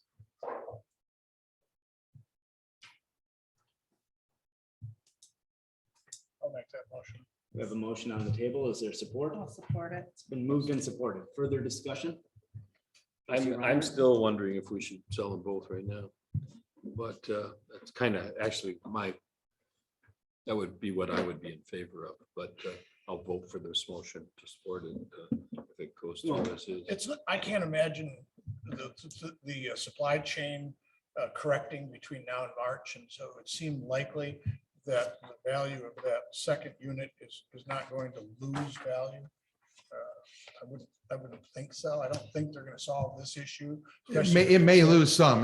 We need to be realistic. It's gonna lose some. Well, actually, none of us are in a position to predict what the market's going to. That's Yeah, right. yeah, if We're we in- are, we we're wrong. are in a super inflated market.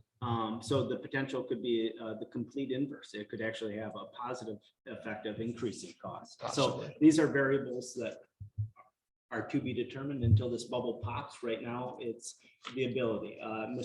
Trustee Reinhardt, part of me also agrees with you, but through full conversation, when we look at the logistics of having the ability to fulfill the fire department's mission, we would also be looking at that if we were to sell both ambulances at one time, we'd be pulling in engine 3 as a frontline engine. And we already know that that is at best a backup engine. And if we're using that apparatus for medical calls, it's only inevitable in a period of time before we're dumping tens of thousands of dollars into that. So it's. We've got the old ambulance. We have an old We do. ambulance. And we just spent $700-800 on that. That's correct. We have any further discussion? Seeing none, roll call, please. Trustee Polly, Yes. trustee Lappin. Yes, Clerk Flavich, yes.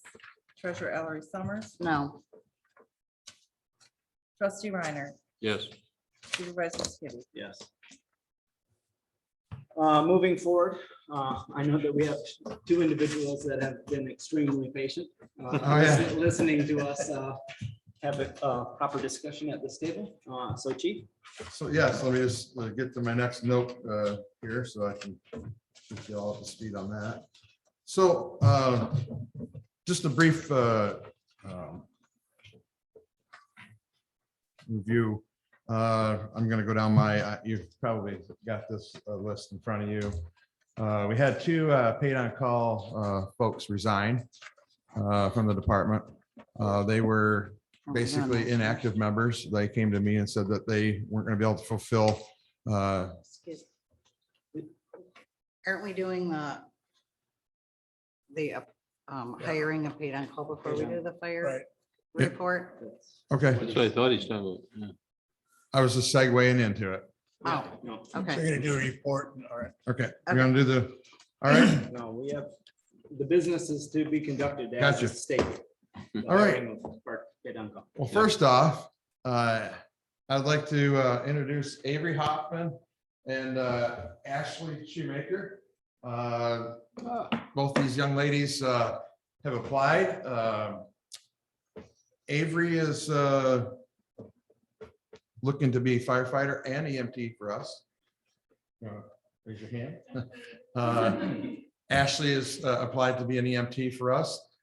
Both the ladies work at Mid-Michigan on their full-time transfer rigs. So going to be a great addition to us at the township. They live centrally, so they can go to each station. They live right in town, basically, so they're pretty even to go either way that we need them to go. Also, I wasn't able to get Kevin Galloway here today. He's reapplied to come back on the department. He's work obligation. He could not make it. And then I also have Scott Watterson, who I've introduced to the board before, that wants to be a paid on call for us and help us out wherever he can. So those four individuals I would like to recommend for appointment as a paid on call to the department, pending our physical agility tests and that different stuff like that. But That's my recommendation. Okay, we have a recommendation on the table to move forward with bringing on Scott Watterson, Avery Hoffman, Kevin Galloway, and Ashley Shoemaker to the paid on call roster. Is there a motion to that effect? I'll make that motion with the addition that it's subject to our pre-employment requirements. That beautiful addition. And I'll support that it's hiring and not an appointment. Hiring of employees. Did I say it? No, we said. right. I probably have it listed as an appointment of a paid on call. Hiring, yep. The only question I had is, was it Avery that also wishes to be the firefighter? And have you had that training yet? Yes. Oh, you've already had the fire 1 and 2? And I guess I should have said this. She has been on the Sanborn Fire Department, working under Dale Hart. Comes with high recommendations. I want her back. So one of those type of deals. So we'll take her if she's willing to come and work for us. Okay, we have a motion and support. Further discussion? Seeing none, roll call please. Trustee Lappin, Yes. clerk Palovich, yes. Treasurer Ellery Summers. Yes. Trustee Reiner, allowed, yes. trustee Polly, Yes. supervisor Skibby. Yes. Welcome you to the very much. township. Welcome aboard. Thank you for joining. Moving forward to the added new item of business, which is a full-time hire. Chief, you can stand right back at where you were at, sir. Hi, Chief Mark Hanson. I'm back.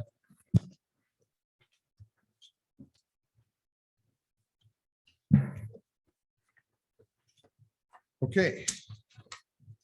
We have introduced the fire committee or personnel committee, if you will. I have to. Yeah, all these different committees. I tried to figure out which one's which. The personnel committee has done extensive research and had interviews of several different candidates. We came up with a candidate that has accepted an offer from the township pending board approval. The individual is, his name is Brian Ewell. And he comes from South Carolina. He's had 17 years in the fire service full-time. Myrtle Beach Fire Department and one other department down there. I can't remember the name. Sorry about that. I did not write that down.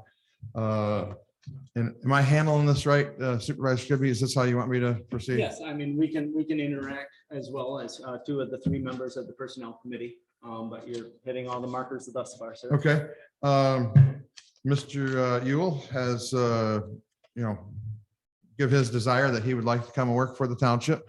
He has family in Michigan, trying to get back into the area. He has no family anymore left in South Carolina area. He moved down there originally with his son to go to college, and his son up and left. So he's willing to come back to Michigan to be with his family. Obviously, you can understand that. Like I say, I think he's going to make a great addition. We interviewed him. We first did a Zoom meeting. Thank you. And then we did a face-to-face, which he came up from North Carolina. And he's also willing to fly back up so he can get his pre-employment physical and different things taken care of. It's my recommendation at this time, unless the personnel committee has any other thoughts on it, that we would appoint Mr. Brian Ewell. Hire. So that we hire Mr. Brian Ewell as a full-time firefighter / MFR to the township fire department. Anything to add? I was very impressed with him. I'm pretty sure he's got some officer training. Yeah, he's officer But he 1, will 2, be and starting 3. out As a firefighter MFR. Right. Yeah, his resume level. was extremely, Impressive. that's a very good adjective. And I do, one of our goals in this process and discussion has been met with ample youth and energy in the fire department. And one of its missing elements is that potential experience individual that Mr. Ewell actually represents quite well. Has, as Clerk Palovich stated, officer training, but then also has other mechanisms that would be an internal benefit to the department as a training officer.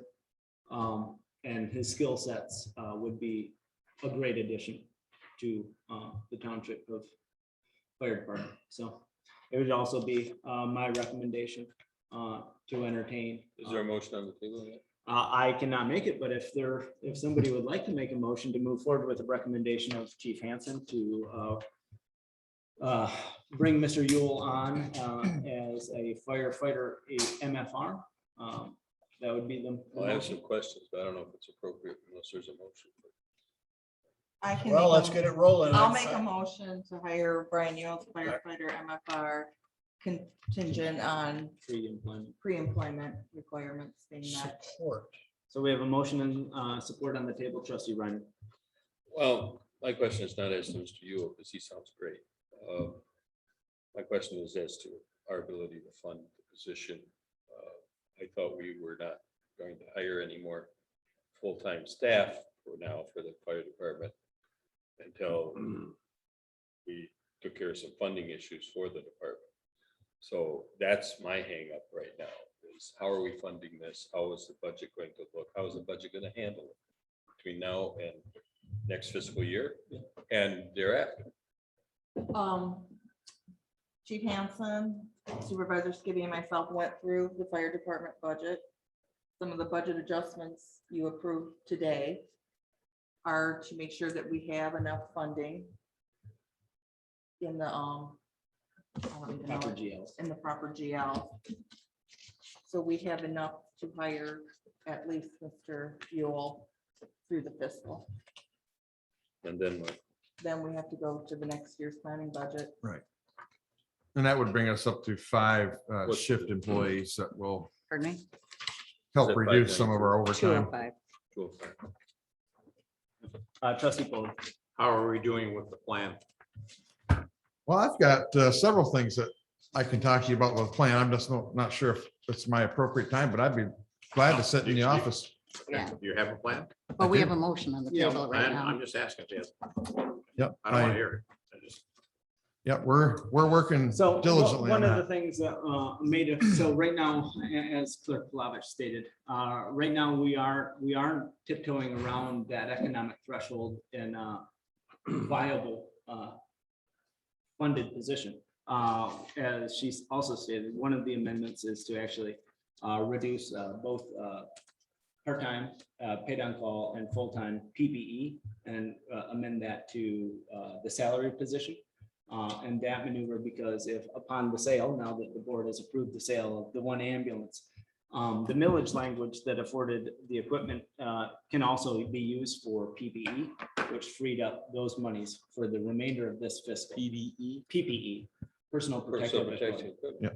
So we've explored all those options, and right now with the amount of overtime that's being accrued, this is, for lack of a better term, the happy medium. Not overworking our current staff, reducing overtime, fulfilling an internal mechanism that would provide us the ability to train in-house and to give some experience to our current staff, which is very young. This was, from my standpoint, the best of all options. Yeah, we cannot continue to run the 4 people we have. They need a bigger break. Sometimes they're working 3 or 4 days in a row. I know that. I would like to see that not be the case. I know I mean, that, we but- need a fit person to do that. Yes, trustee Reiner.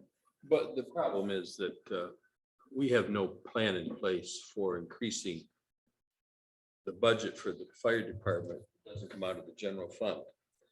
And I have taken the position here, I thought previously, and it doesn't mean that it won't pass, and it doesn't, and it probably should pass if we had the funding, but we're gonna be facing then probably, if we get this department up to the complement that we wanted at, which may or may not be 7 or 9 full-times people. We can't do it on the income we have from the millages we had. And unless we are ready to float a millage proposal out there and have it on the next ballot. It would be May, correct? August. August. Or August? Unless we Okay. want to have a special election. in We there. don't want to do that. That's too costly. So I have a hard time voting for this hire or any hire without that plan, as Mr. Foley keeps asking, what's the plan? And the plan's got to include an enhancement in revenue to have a full-time department. And to me, somebody used the term cart before the horse a while back. That's exactly what we've done. And so I really like this potential employee, but I don't like what we're doing here in terms of funding and adjusting the budget. And I didn't think we could use money out of the equipment fund by the sale of an ambulance to fund a position. So It's not to fund a position. No. No, I'll clarify that point.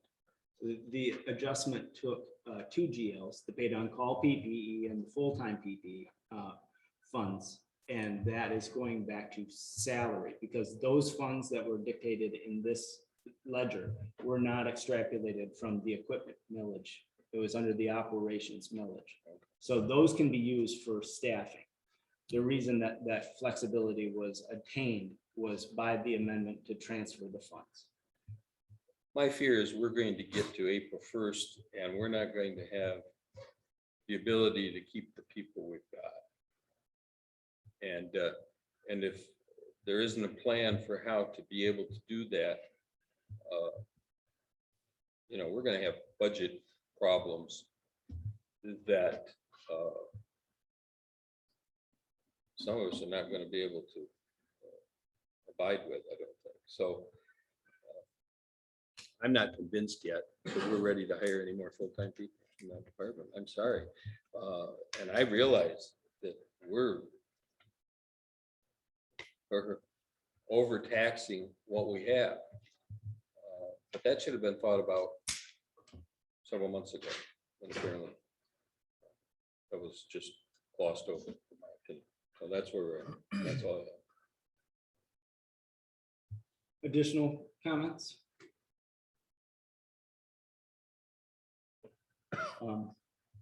Definitely noted. And I think that's gonna have to be the discussion is upon this board's decision to go the direction that we are currently going, is the inevitable action is, the only action is the exploration of an expanded millage. Otherwise, conversations are gonna take a complete different tack. I mean, can I Yes, ask by one all more thing? means, trustee Reiner. We're asking a man to move back here, which he wants to do from North Carolina with the promise of a job. And as I've said before, I don't want our department to be a farm team for other departments. I want us to have if we're gonna have a department, let's have a professional department that's properly funded. And so we get to April 1st and we don't have the funding for all of the positions. We're asking this gentleman to make a major commitment and a move in reliance on what we're doing here, and we don't have a plan on how we're going to keep it together. So that's a big concern of mine here. And I think we'd be doing him a disservice if we did anything in the way of promising him something that we may not be able to complete the promise. I don't want to do that. Norm. Yes, we're tight on monies for this gentleman. I agree with Mr. Reiner and the fact that have a man come up here and not know if he's gonna have a job in April. That's I think is not really fair at this point. The other part is we're scratching for money for the fire department, but yet we went and invested in a free chief's car that cost us $2,000 so far. And I'm not against you as far as the chief's car, but we're spending money that I just think maybe needs to be held on to find out what direction we're going. So I'm thinking of this gentleman, like Russ has said, that it's his commitment. He knows what, has this been explained to him? That Yes, I was just gonna say, we have had extensive talks with him about the past year with him. He is not coming into this blindly. He knows exactly that we are at the ground level trying to rebuild this fire department, that we almost didn't have a fire department. He is completely aware. He has watched meetings on YouTube. He has read the minutes. He is very well aware of the situation. We've been very transparent with him the whole time. And any of the candidates that we interviewed, we were transparent with them. Laura. I would just like to make a couple comments. I mean, one is about the chief's vehicle. And I mean, I'm glad you have the chief's vehicle. This is just my opinion that I believe that the chief's vehicle should stay in Alpena and even be parked at Southside, take your own vehicle home and back, just because that's an expense to the budget to keep filling it up with gas.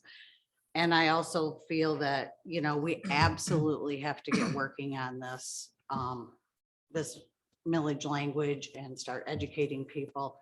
So August will be here before we know it.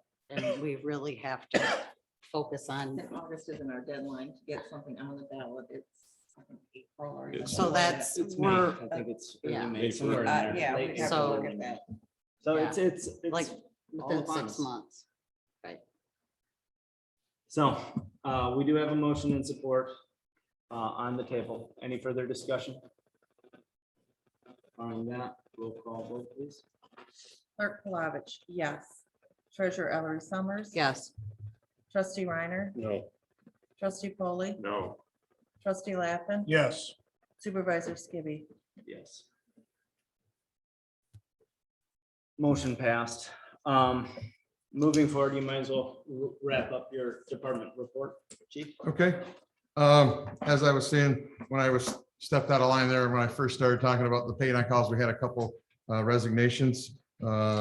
And 3 folks have been sent certified, well, 2 sent certified mail, 1 hand delivered of inactivity and asking for their equipment back. And which we're making progress on that. We have been doing turnout gear inventory.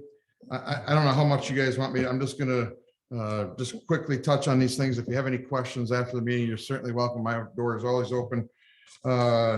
Run activity in your packet there. You can see we did a comparison just so you would have some information in your packet. Runs versus this year, October, and last year, October. If you have any questions on that. I had a question from Clerk Palovich about what are service calls. So I put that into, hopefully everybody can understand. If we call it a service call, if we end up getting to basically the medical run at the same time the Alpha unit gets there or whatever, where they've actually taken, they're there, they might as well take patient care. So we don't charge that as a medical run. We just call it a service call or a lift assist. If we have to go get somebody off the floor that wasn't transported, would be service calls, but Mark, how often does that happen? That, I mean, out of all all the the, time, out of 30 service calls, a lot of lift assist. so, but I mean, out of 30 service calls, how many do we end up, say, not charging for and coming back? Well, we don't We don't charge for anything. So if somebody needs a lift assist and, Taxes. Right. That's what Oh, they're okay, paying their gotcha. taxes We're for. not, Okay. we're not in the non-transfer business. Yeah, There is we're not in no that business. economic driver. This is part of the mission. okay, gotcha. So getting quickly with my turnout gear, we have inventoried a lot of the turnout gear back there. We only have 3 sets that are in date back in our storage area. So the rest are out of date turnout gear, of which we need to come up with a plan as to whether we're going to just put them into the dumpster, if we're going to look at alternative plans, if there's companies out there that might be able to buy old turnout gear, whatever they want to do, make stuff out of it. Or we keep some of it and try to get back into our cadet program where they wouldn't need NFPA compliant gear. We put a black helmet on them. We let them do stuff in the cool zone. We don't let them do anything in the hot zone. Maybe look at bringing that program back as we grow again. So that's still up in the air. And I'm thinking that's one of those things that the fire committee would probably be best to decide something like that, and then maybe make a decision that way through the board. Our training, we've been doing pretty well in training. We've had recently EpiPen and glucose training, glucose monitors. We were drafting training. We've had thermal imaging cameras. And basically we've done our MFR license change. Now everything's finally done. A lot of correspondence back and forth to get that all to happen, but finally got the license. It's probably on my computer right now. I probably be able to print it off, but I'll make sure everybody gets a copy of that when we get to that point. One thing I wanted to point out that I don't have in here, along with the glucose monitors, we had Walmart of Alpena donate us all brand new glucose monitors, test strips, and different things like that. So I just made a phone call, asked. A lot of our stuff was outdated, kind of. So they donated that all to us, which was great. That was Walmart or Walgreens? Walmart. Walmart. Yep. So we also had Home Depot donate a bunch of smoke detectors to us too. Oh, nice. Awesome. And they're working on some more. So we can start getting that service going again for folks. Personnel committee, we've almost met daily, at least at one point or yeah, many times. So things, I mean, just so the rest of the board, I mean, Mr. Polly asked about the plan. I'm constantly trying to get with anybody that'll, you know, we can talk to go through different things and scenarios. Fire committee, we've been together. We have another meeting scheduled, and that's to talk more about the rescue units that we have to purchase, or our options to purchase. And let's see, community events, our staff is participating in the Pink School Trunk or Treat program. Mr. Skibby was the forerunner on this mostly, but our FCC license for the township was renewed successfully. One other thing that's not on here, we found out that yesterday we found out that we were paying for the O2 tanks on our oxygen on our ambulances since last January. We have not used them. We've been paying a rental. So we got that all squared away yesterday. That's off our bill finally. But those are some of the things that I don't know if they're there. I can't do anything about them, but we took care of it immediately yesterday. And basically that's all I have. I've got to address Mr. Polly's question earlier about the plan. I would love to have you come back sometime when you have an opportunity, show you some things that I've gotten written down for plans. I'm not sure you'd want me to take up the board's time as a whole, or maybe sitting in on a fire committee or a personnel committee meeting. I'm happy to discuss anything that you have questions for. I think I want to be as transparent as I can because that's what we need to be. And you know, sending a note around to the board yesterday about door codes and different things like that. You need to access the facilities as your facilities. Yeah, appreciate that. Thank you very much, Chief. Any other questions for Chief Hansen? Seeing none. Moving forward, clerk. I concluded my report in the package. I don't know if you want me to go through and read it all, or if anybody has any questions. I don't think I need to. Well, and I don't, and I would say, do you have anything in your? I would just, say, if somebody has a question, but Yeah. I do have a comment I would like to make about our reports. It's doing them quarterly, except for the fire department, because you guys always have a lot going on. When I'm working on a project, it can take me months to get it done. So my report's gonna look basically the same every month. well, a lot of things we do weekly, daily, Right. that I like the quarterly, except for the fire department. so those are items to be discussed. I especially with, and I wholeheartedly agree that the clerk and the treasurer's office is very regimented and very consistent. So a lot of the items are always going to be seemingly very similar with an outlier of maybe one or two things that have been taking a period of time. I guess I'll look to the board of how you would like me to proceed, because my itinerary encompasses quite a few different things.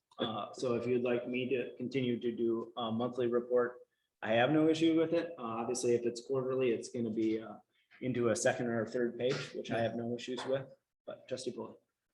I'd like to see the clerk, the treasurer, and the supervisor, if there's something that's pertinent to the board that can be heard by the rest of the board and also for the rest of the citizens that would be of some value, bring it to the meeting. Yeah, maybe it's just a quick, short report, or maybe it's just this and this. Well, I have no report this month. It's pretty simple. Yep. Don't need to be What as you're saying is detailed as you have verbal, been. verbal is fine with you? Verbal's fine with me. Not to be written. I kind of like, at least in my head, to write things down as I continue forward. Yes. Writing them appreciate down your is report, easier actually. for me too. Me too. Usually after the sixth Monday in a row, Yeah. if I don't keep little notes, by the next Monday, I'll lose one or two things. Mhm. But sometimes we'll say, well, I didn't know about that. Well, maybe this is a simple thing of just keeping the board abreast. Right, and it at least gives us an opportunity to ask a question or get further information from you Yeah. individually or at a meeting. So Well, I would Kiss prefer to method. continue to write it down, put it in the board Yeah. packet, and if you have any questions on any items, Yeah, I appreciate pull your it report out. here. We'll- Commissioner. yeah. Whatever works. Yep, and actually what we could do is potentially explore utilization of consent agenda and department reports outside of the very active building, fire, et cetera. Could be outside of the scope of a consent agenda, and that way Yeah. with payment of Use that bills, as well. correspondence. One conversation at a time, if we Sorry. could, please. So we looked at the board for direction there. I'll continue. And I think as long as we receive and file, if there's any other additional questions, we can address it as it comes. Yes. I would like to see building and assessing, give a department report too. I mean, Yeah. assessing, I'd like to know how many site visits they're doing in a month or. So you. And again, even if those are written, you know, if assessing did a written So report. right now, building- yeah. How many So building permits are we giving out? and Right. we've I already mean, discussed. compared that, to so- last year at that time. So we'll get that in line with Kevin and Lynn on the building aspect. Assessing, Chris isn't here today. His 101 report was given. He's basically steady go with just site visits and doing field work, waiting on, I believe, November 19th for the Department of Treasury to make determinations on CIP or CPI. To make determinations on taxable values coming into next year, which will be obviously significant in terms of proposed budgets and moving forward there. Water Department, Ms. Wynn and F&B have always given pretty concise reports. But that is also a beautiful segue to the last item of business that we have on our agenda. Can we just talk about the Alpena Township Oh, maintenance yeah. gap spending? Yep. I just want to say, with our contract, 200, what we pay each month, a portion of that goes into, I'm gonna call it a pool that F&B uses for maintenance. That total is 250,000. We are already at 71,000, and we still don't have all the invoices from current digs that have been happening. We had 4 last week, 5. So we're at 29% now. I'm sure we're way over that with the unbilled. Our maintenance is just really out of control with the water right now. And this has to last through next July. August. August. This Next 250,000. So we're only September and October into Right. it. We're way, yeah, we're Yeah. most definitely frightening, and I think And that's one of where, the contractors is behind on their billings. So this is not a true picture of how. correct. And I'm getting increasingly concerned about the lack of competitive bidding. Well, then I guess Mr. MacArthur could comply with the ask of, and that's a conversation that we need to have. And I don't I think know that's, how much of that conversation has taken place, but somehow we need to, Bedrock is certainly in a position that they could charge just about anything they wanted to charge. And we would have no, well, the conversation between that organization and the township's gonna take place today with the request that a simple policy is put in place to abide by the contract that we have with F&B. Because up until that up until the point where that policy was removed, that disallowed them to perform those Yeah, functions. Those are cents on the dollar, and from a business perspective, that could be tied easily in. So that conversation is going to be forthcoming. Oh, yet I today. agree. And I think that we need to, yeah, there needs to be some, Yeah. we need to do something to try to mitigate that, because otherwise we will go further and further and further behind. But we do have like other options.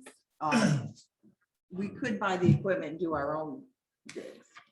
Yeah, there's a couple of Catherine Wynn, F&B operations for everybody in the audience. So there are a couple options. Obviously, having a larger pool of contractors that are able to do this makes it more competitive.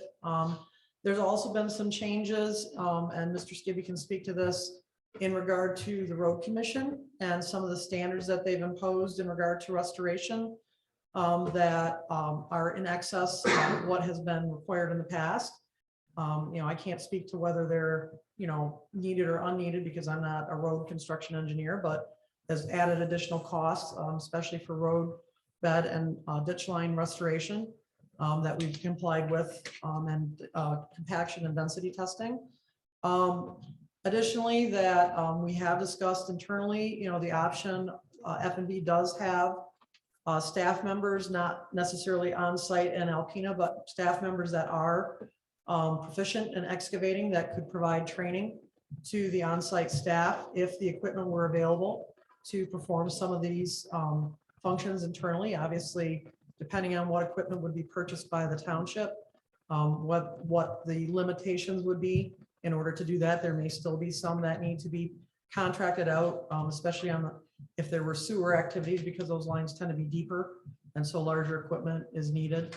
And there's also the option that could be with the township, with F&B in conjunction, could go out to proposals to kind of, you can't really lock in prices because they are subject to what the conditions are on the site, but to have, agreements with contractors in regard to hourly rates for equipment or labor, and have those kind of lined up at the beginning of the year, potentially at the beginning of the next fiscal year for the township, and have those be a 12-month price, so that, although they're providing itemized invoices with the amount of labor and equipment and materials that are used, those, unit prices would be set in advance.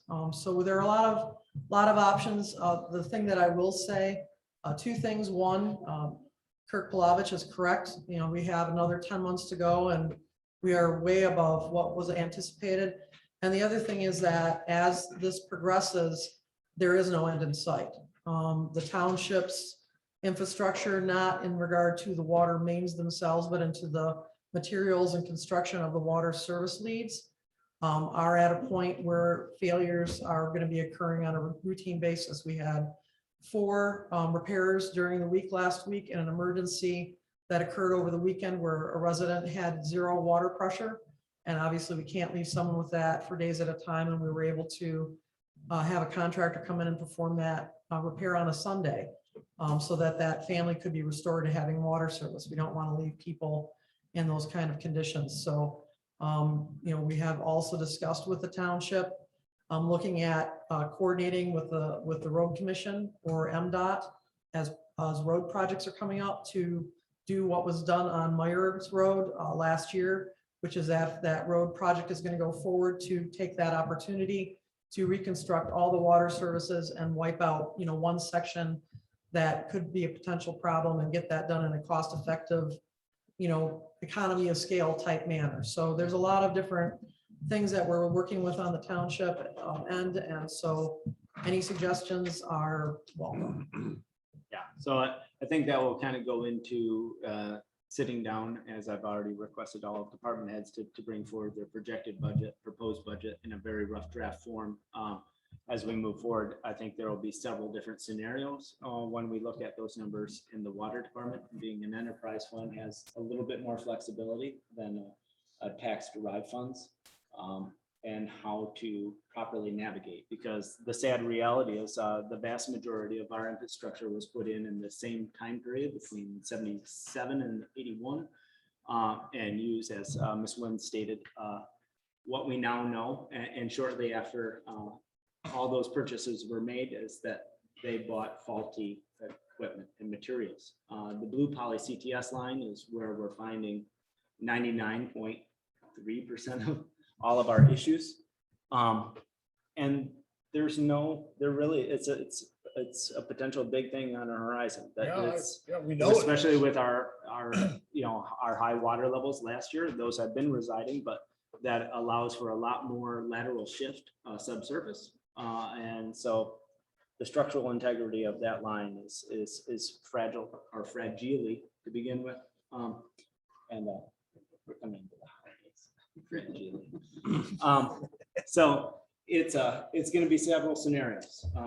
We've been in open communications. What is the best way to move forward? Is it to move forward with expanding that pool, of which I'm going to be having a conversation yet today? Is it doing work internally with our own equipment, which would be another potential mechanism for cost savings? So there's going to be several options that are going to be coming back and have to come back to this board to operate the enterprise fund effectively. Yes, Trustee Reiner. Two questions then. If this is an infrastructure problem throughout, should we be looking for funding source that would help us just do a one fell swoop replacement?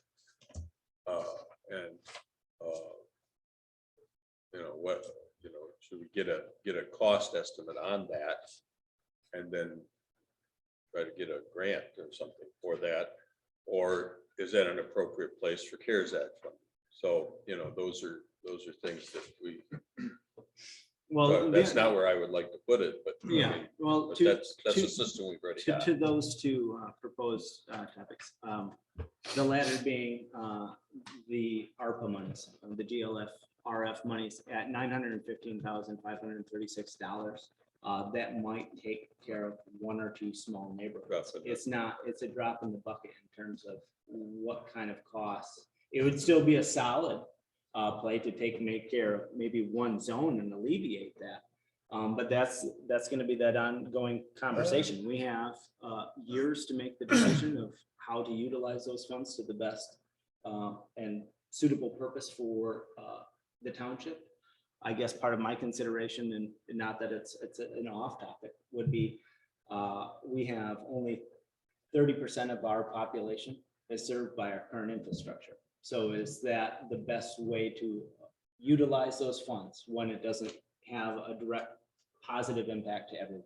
So there's going to be a lot of discussion when it comes to the utilization of those monies. We know that being here daily, there's no shortage of money that we could put right back into the buildings that we try to operate in, that have from day one been neglected for decades. And as with everything else that this board's been doing, is fixing the wrongs of the past. My recommendation is we get a number for the whole thing. Federal government now is just passed a huge infrastructure 1.2 bill. trillion. Are you talking about the tax So- cut for the 1%? Yeah. But anyways, yeah, we're getting the former to your first part of that question would be the mechanism right there would be the potential utilization of USDA rural development monies. And that's a whole nother segue. We're already in play with the potential utilization of those monies. I just know through that process, without breaking ground, it's fairly easy. When you start getting into the environmental aspects of breaking ground and doing infrastructure improvements, it's a whole nother category of things to be, but it's definitely something that needs to be considered. So.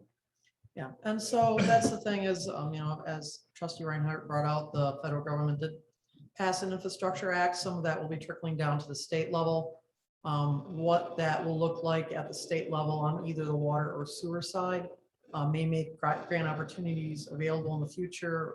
As you had a presentation several meetings ago from our engineering group in regard to the fact that they track those type of grant opportunities very closely and work with clients in order to capture any of those funds available for projects. And so that's something that we can obviously look at when more details are available.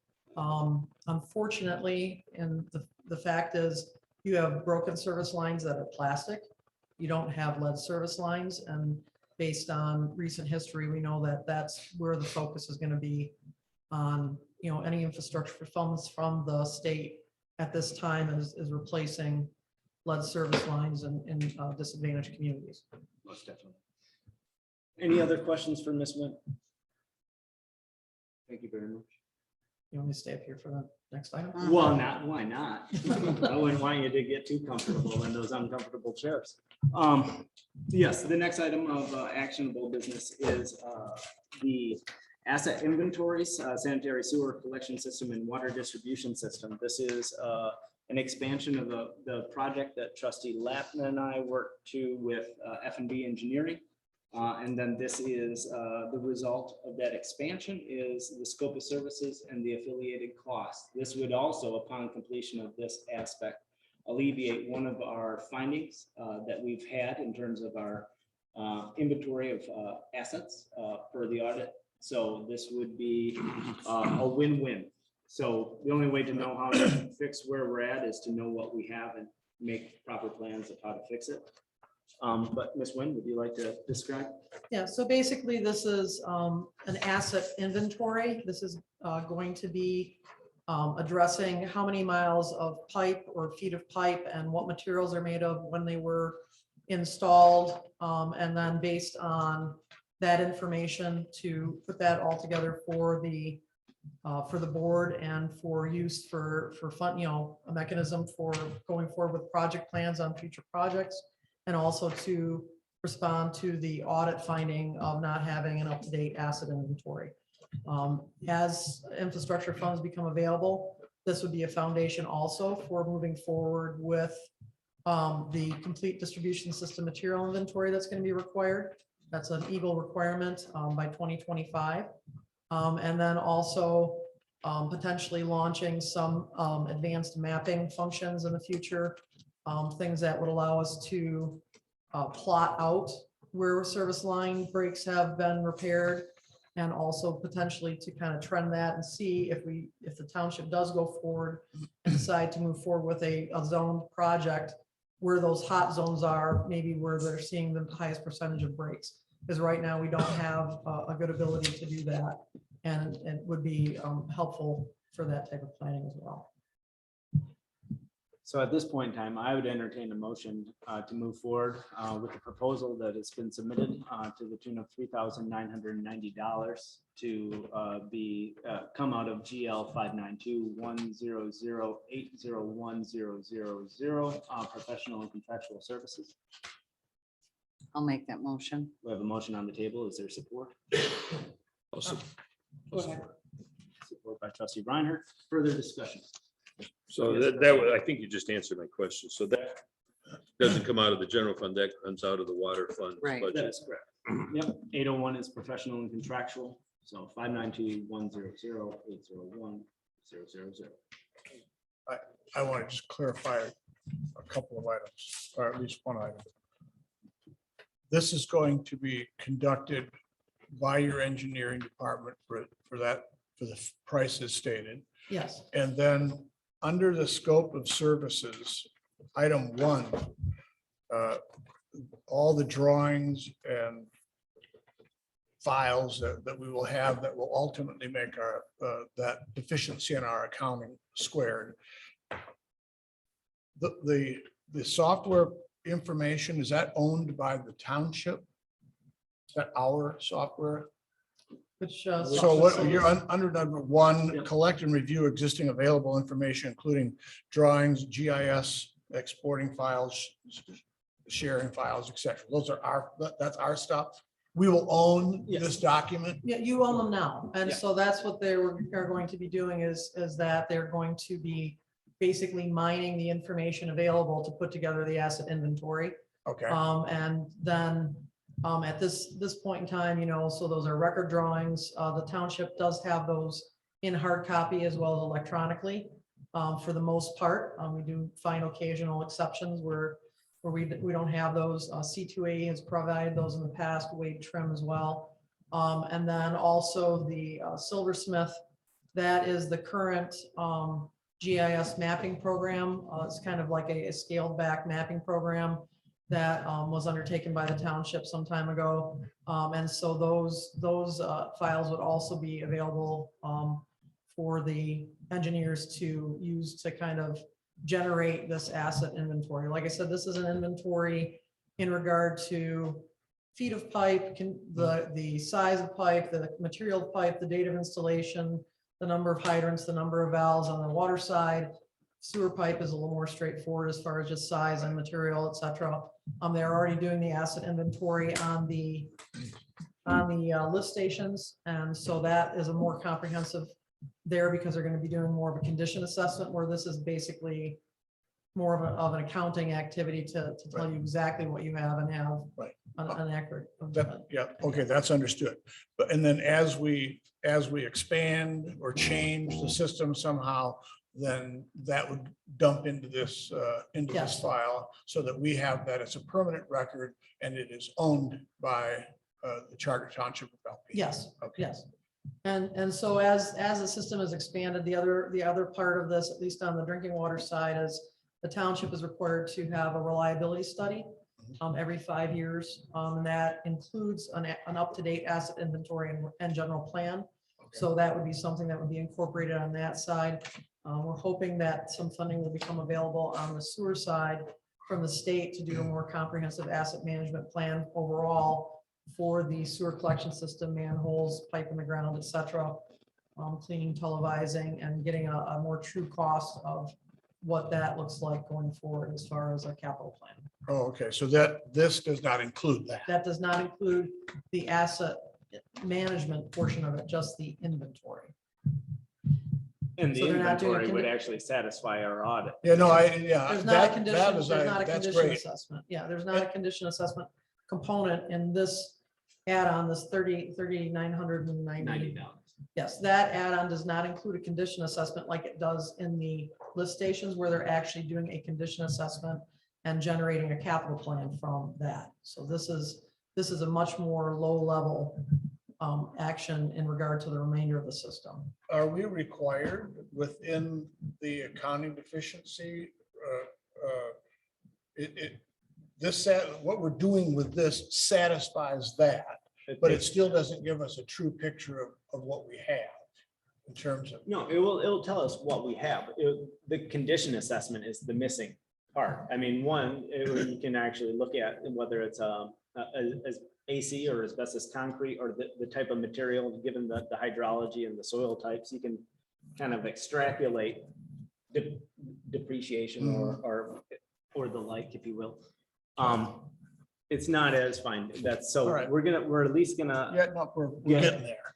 And so I think that one of the things that's itemized in there is that they will give you a today's replacement cost, so Yeah. that you know what the value of that infrastructure is in the event that you would have to look at its replacement. And it, like I said, this is something that can segue into additional work in the future, as you know, but this is kind of right now to satisfy this audit condition was not a budgeted activity by the township, so that in the future we can look at doing a more wide-reaching project, but in a pre-planned fashion, instead of just doing it as part of the lift station asset management plan that was already approved. Will this have effectively a literal map?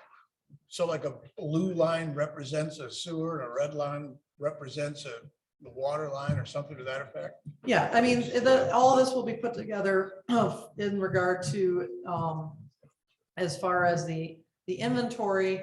Part of it's going to be dependent upon what the condition is of the electronic files that the township already has. Okay. Because there is an actual electronic map, which could be printed out, and so that's a system overall. And then the township has hundreds of record drawings that show more detail on the streetwise or even, lot wise level. But as far as that goes, ultimately in the future, if grant funding becomes available or a project is determined, by the township, that could move into a GIS mapping, a global information systems map that would have electronic components where you could have it on a computer here, actually zoom in on it, overlay it on your parcel map. And there are other things like that, but that's all stuff in the future. This is basically, we're counting sticks of pipe in the ground and making sure that we have an idea of what the township actually owns. Okay, I've used up my allotted words. Beautiful. Thank you. Thank you. And he's not even a lawyer. Yeah, this might be a silly question, but is this a static document or does this change over time with additions or deletions to the inventory? In other words, is this once and for all? Well, this is a baseline inventory and it can be updated. So that would be the question, like I said, and the mechanism on the water side for that is your reliability study. Your reliability study takes that data, adds any projects that have been done since then, if the township were to extend water service to another area, et cetera. And then looks at what the, recommended capital planning and et cetera. There's a lot of different components to that on the water side. But, obviously, as your operator, I'm going to have a copy of this document. And if the township decides to put water main down the street, we can add that to the document. But other than those things we picked up from, what was the name of that subdivision, Wyndham, other than those lift stations or whatever, I mean, we're not typically adding infrastructure. No, you're not adding infrastructure at this time, but that's always the hope in the future. As Supervisor Skibby said, only 30% of township residents are served by municipal infrastructure for water and sewer. And, that may change in the future. I was gonna ask about that number that he's given, that's roughly 3,000 people. Is it people or is it homes? That's 3,000 service connections. Yeah. So there's more people. Yeah. So it's not 30% of our population. It's just 30% of the households. 30% of the households, probably 47% of our population. Because if you round up from 47.3. So yeah, it's all the things that need to be considered, because this is a building block for other funding mechanisms that Eagle lays out with their grant proposals. Is you can go for this money if you have A, B, and C. Well, we're trying to get past A into B so that we have C, so that we're poised to utilize state and federal monies to the best of our ability. So there's any further discussion? And we've already had one remove himself. Hopefully he's got one more word in him. Roll call vote, please. Treasurer Ellery Summers. Yes. Trustee Reiner. Yes. Trustee Polly. Yes. Trustee Lappin. Yes. Clerk Palovich, yes. Supervisor Skibby. Yes. Okay, that concludes the business. This is the second opportunity for public comment. If there's any public comment, we in person, stand at the podium, state your name. If you are online, please use the bottom taskbar in Zoom to raise your hand or shoot a message. And seeing nothing online, further discussion for the betterment of the board. Ms. Ellery Summers. I just wanted to, just something that we need to think about is currently the blue DPW truck, F&V uses, the township owns that.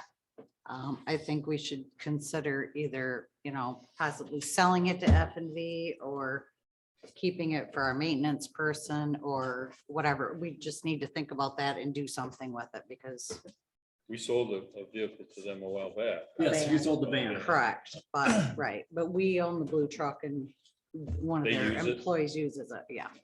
It is already added to the disposal of fixed assets, but just so you know. We had talked months ago, I think at this level, or at least maybe just not at the board meeting, but it was discussion that MDOT had approved a traffic light at Golf Course in 23. I thought it was going to be installed this year, by this fall. And given the fact that the bridge may not be done until next April, or May, I'm wondering, I will tell you that that's a dangerous intersection. Those of us that travel that area know that. And there's been accidents there even of late. So do we have a status report on that? Well, yes, I can give you the status report. All the infrastructure changes, actually, if you go down the road and see the boring that's happening on the east side, that is preemptive maneuvering for the reconfiguration of that intersection. That was always on the docket for 2022. Oh, okay, it wasn't disposed. No, it wasn't this fall, but as I aforementioned, they are actually already doing, all the preliminary design work has taken place. They're already implementing infrastructure changes that could have a negative impact to the finalization of that project. I've had several calls of individuals for and against that light, one of which was for a roundabout, of which a roundabout at that intersection will never suffice because the line of sight coming off of Golf Course Road would not facilitate a roundabout, which was a very wonderful conversation I wish you were part of. I But can't no, imagine that a is roundabout. still scheduled and on the docket for 2022. And if, Well, that won't help us with the traffic down the next 6 months.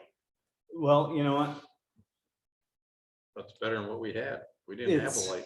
Didn't even have one on the board.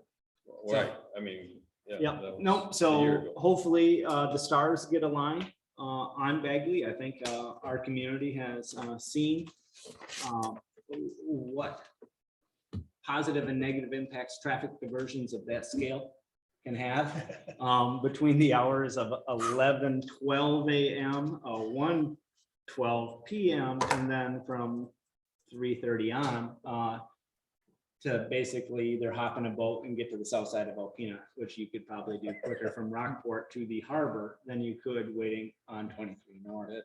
So if there's nothing else for the good of the order, I'd entertain a motion to adjourn. I'll make that motion. We have a motion on the table for adjournment. Is there support? Support. Moved and supported. Any further discussion? Seeing none, all those in favor of adjournment signify by saying aye. Aye. Oppose the same. Meeting adjourned at 1:31. Thank you very much.